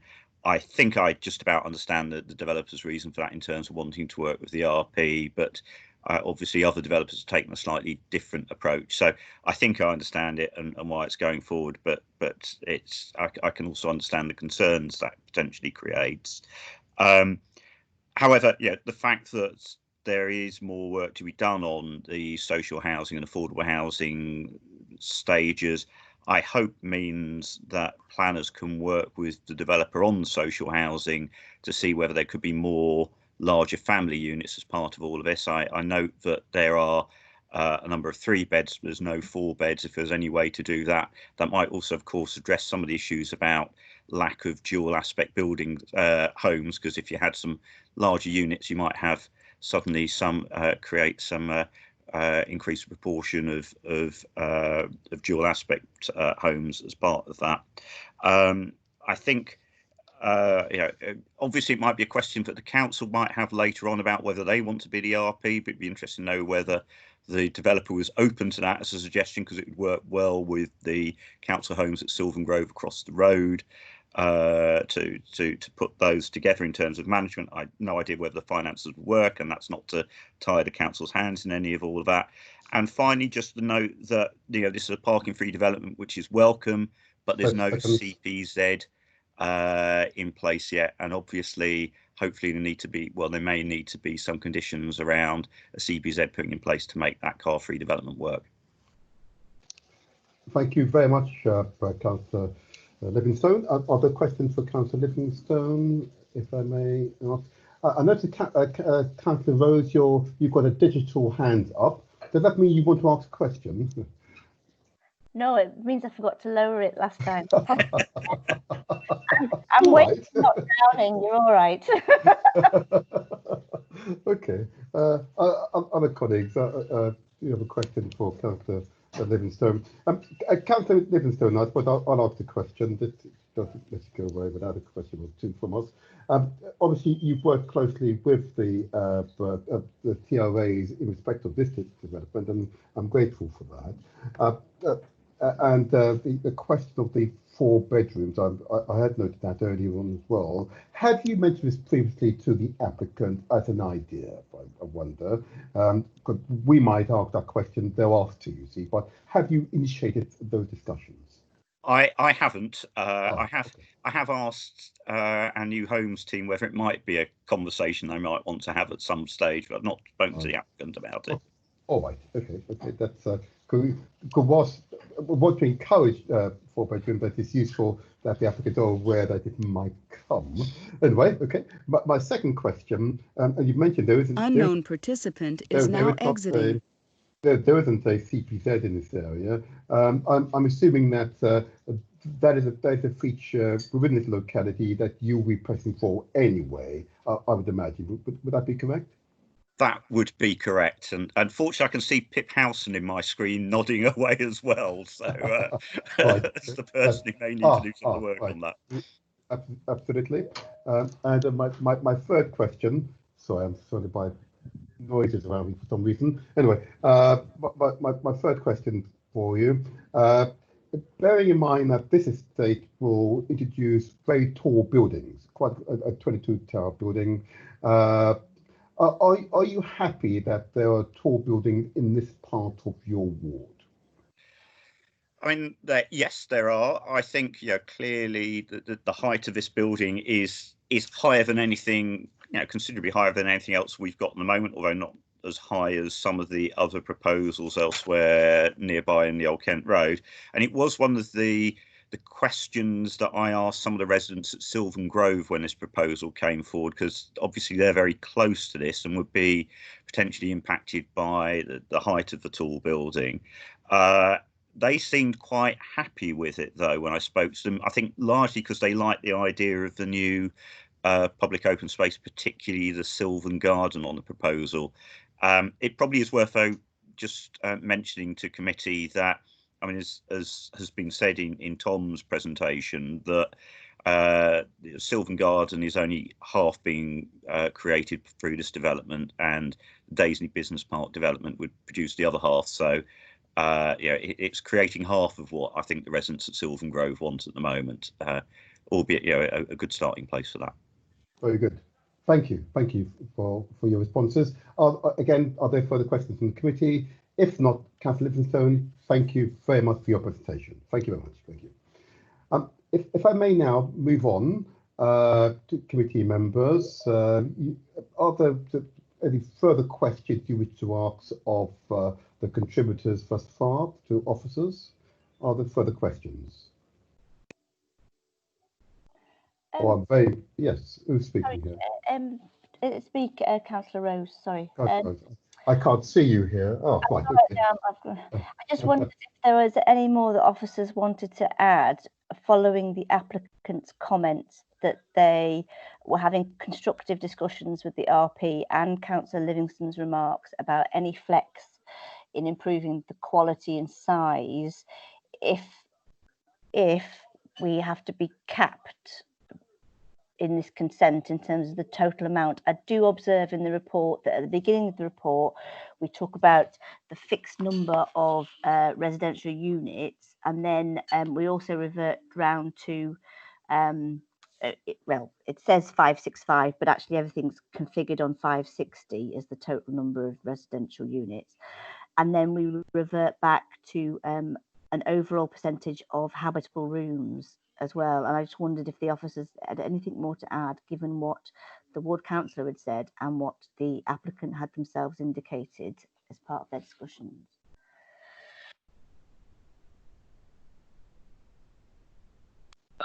Perhaps if I just come in there, I think the 4-bed discussion is certainly something that we could take forward. So as an RP comes on board, as Chris was saying, there's an opportunity there to investigate that. That could be part of the delivery. And as Tom said, and as Chris said, most RPs have their own design guides. So Peabody has its own design guide. So does A2 Dominion. Most of the 12 largest housing associations in the G15 have their own approach to how they lay out the sites. I think, Councillor Rose, if there was an opportunity and if it was viable to increase affordable housing in the future, and as Councillor Livingston mentioned, if the council was to become the RP, then that's something I think that could be explored within the outline scheme, to the degree to which it was material or non-material. I mean, of course, we want to keep the 41% as the baseline, but if it was possible to get beyond that, then that's certainly something that could be explored depending on who the RP is ultimately. Thank you. Thank you very much. Other further comments? If not, if I may just sort of tackle the issue of the reserved matters, go back to Tom or Colin.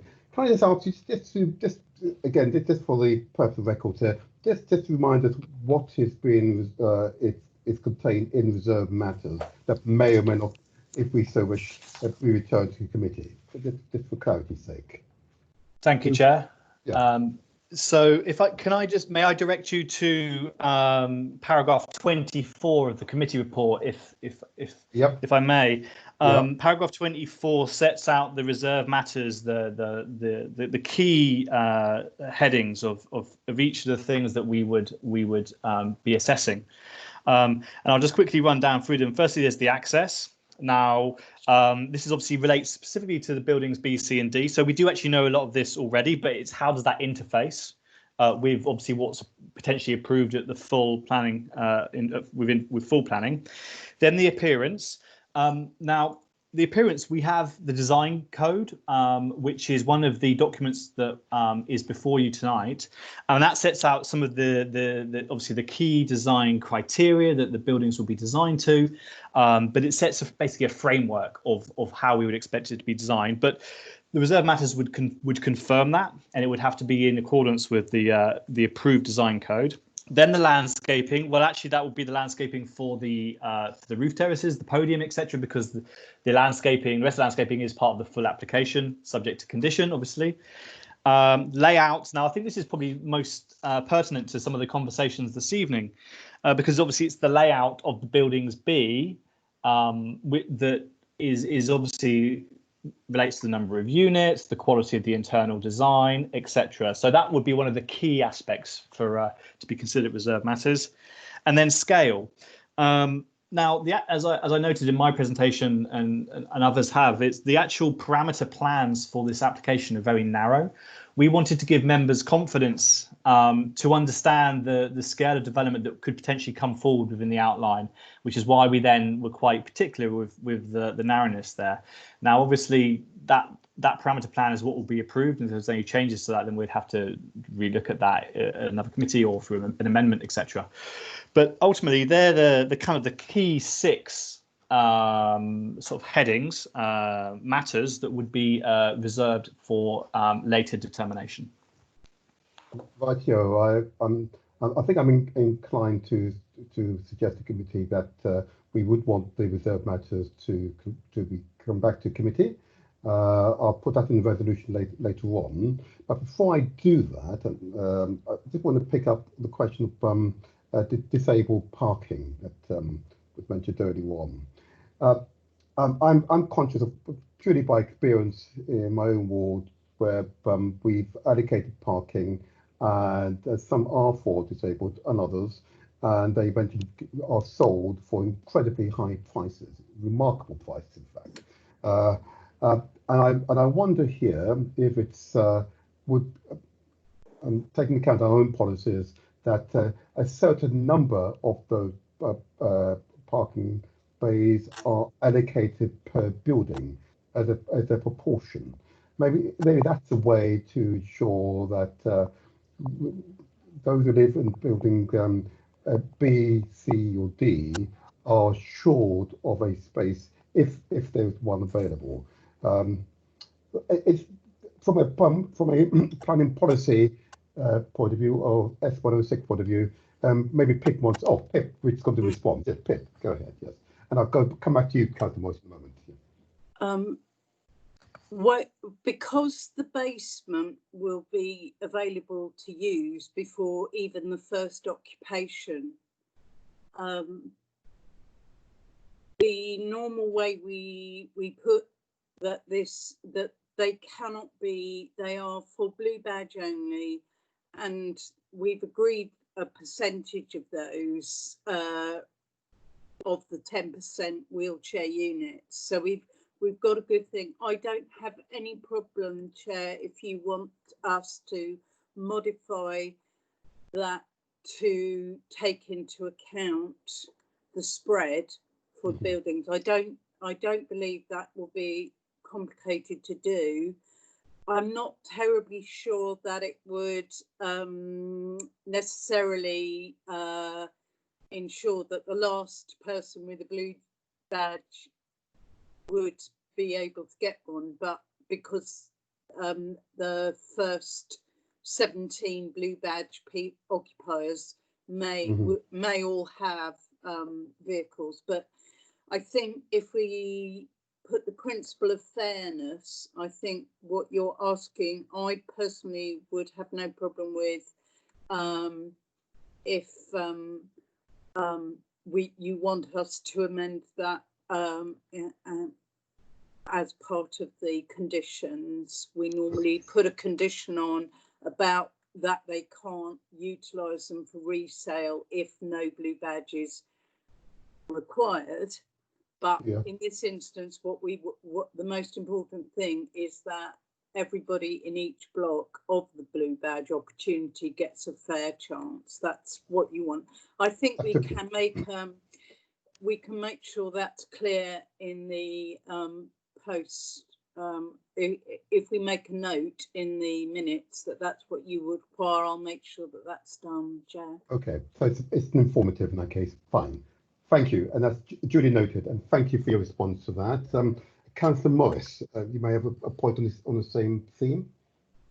Yes, Chair. So the 10% wheelchair accessible housing, I presume, will be distributed evenly across the scheme. It's not all going to be in any one block. Well, it's not going to all be in the private or all in the social.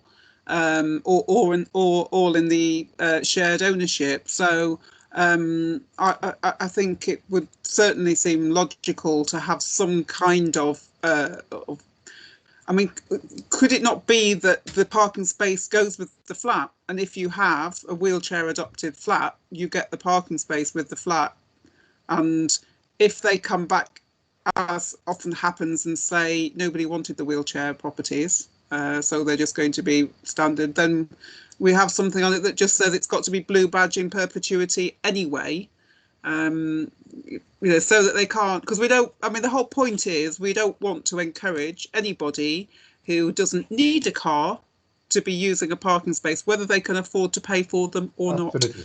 not. But surely, as I say, that there will be the units. The wheelchair adapted units would be spread across all the tenures, I assume. Yeah. So why not just tie them? Can we not tie them to the flats? Or is that not possible, Pip?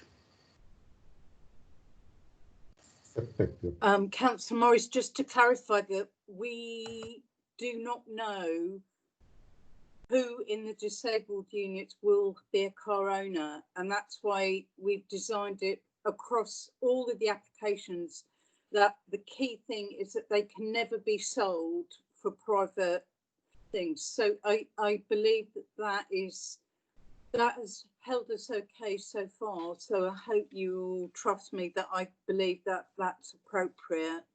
And my colleagues will tell you about the 10%, how it's split. But I believe my recommendation for how we deal with it to make sure that those are protected for their purpose, which is those who absolutely need a blue badge space. Yeah. Thank you. Okay, thank you, Pip. Thank you very much. And Councillor Newens. Councillor Newens, did you have a question? Sorry, in fact that's all been answered. I was just very good. That's fine. Thank you very much. Excellent. In that case, if I may now return to the reserved matters, Tom. So I'm suggesting that the reserved matters are brought back to committee. Do you want to do it as an informative, or should we put a additional motion forward? Tom? May I defer to maybe Simon here just to confirm the process? Rather, yes, thank you. Hello, Simon. Yes, Chair. I think that the decision of the committee that it would like to see the reserved matters returned is not necessarily part of the decision. It's not what we are telling the applicant, so it doesn't actually appear as an informative. I think it is simply minuted and noted that that is the committee's wish, and that's what we will carry out. Thank you very much. Thank you very much. That's great. That's great. Are there further observations or questions you wish to ask, committee members? Yes, please. Councillor Rhodes, yes. Chair. Just a question. It's sort of transport and access related, really.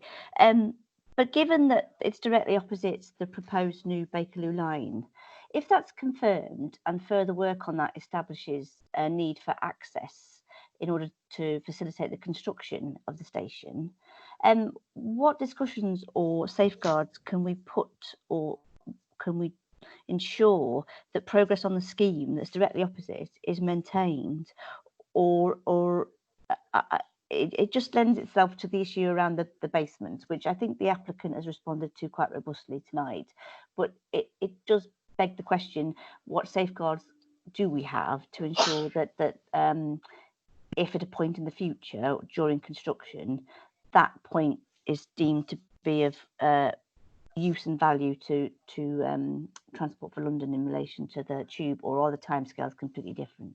Okay, I can respond to that as well. It's Pip Howson again. All through the development of Devonshire Square, I have continued to keep Transport for London in the loop, and Transport for London have continued to keep us, and they are satisfied that Devonshire Square will not,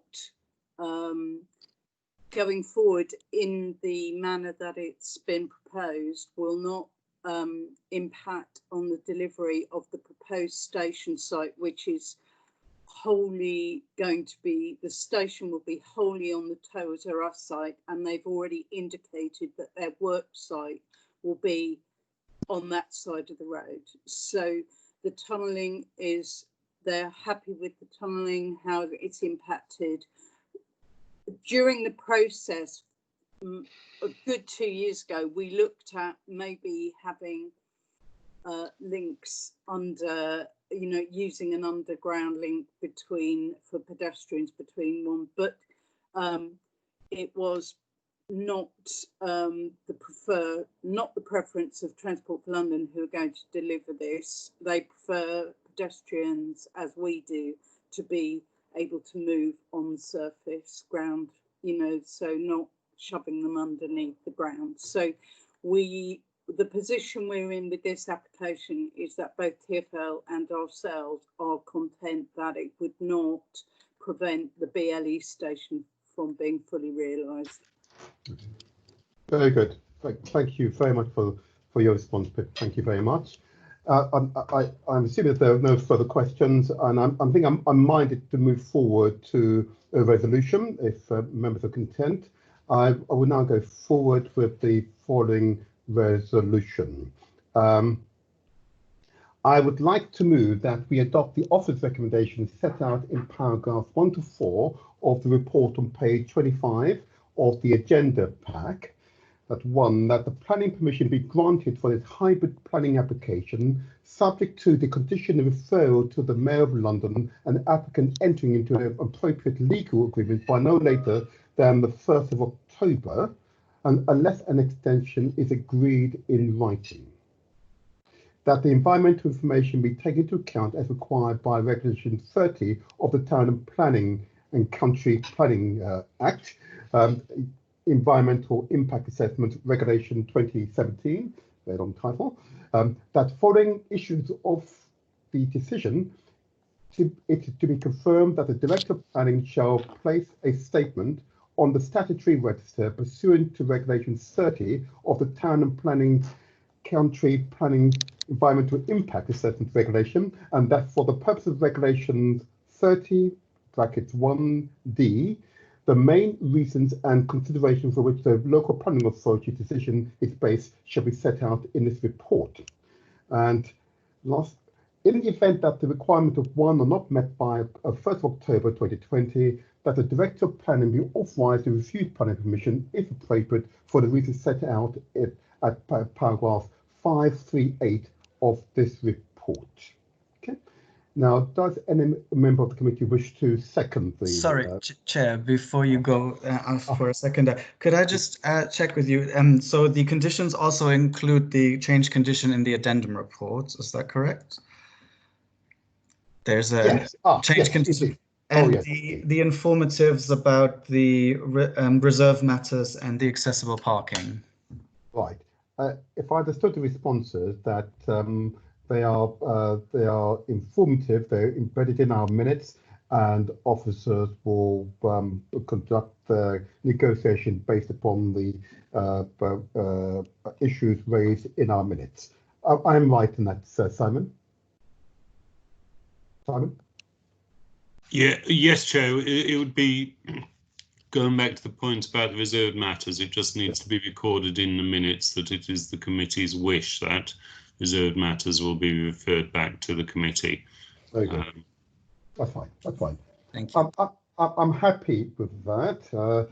No reason not to be. And I'm now therefore seeking for a seconder. Is there a seconder, please? I'm happy to second, Chair. Councillor Hargroves, thank you very much. Thank you very much. In that case, then, what I will do, I'll go by a roll call, and I'll ask you: are you for, against, or wish to abstain on the motion as presented? If I may begin with Councillor Whittam. Councillor Whittam, are you for, against, or wish to abstain? Councillor Whittam. For. Thank you very much. Councillor Hargroves. For. Thank you. Councillor Morris. For, against, or abstain? Councillor Morris. For. Thank you very much. Councillor Newman, for, against, or abstain? For. Thank you. Councillor David O'Brien, for, against, or abstain? For, Chair. Thank you. Councillor Catherine Rose, for, against, or abstain? And for, Chair. Thank you. Councillor Cleo Rose, Cleo Soames even, for, against, or abstain?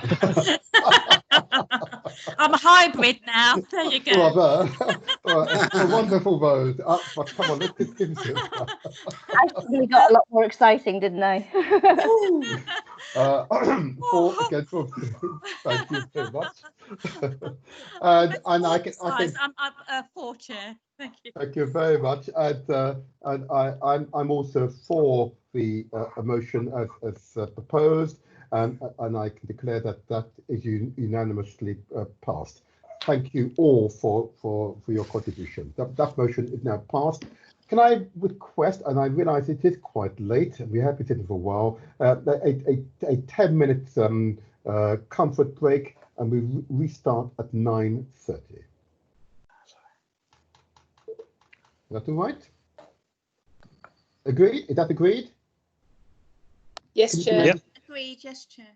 Very good in that case, then we pause for 10 minutes.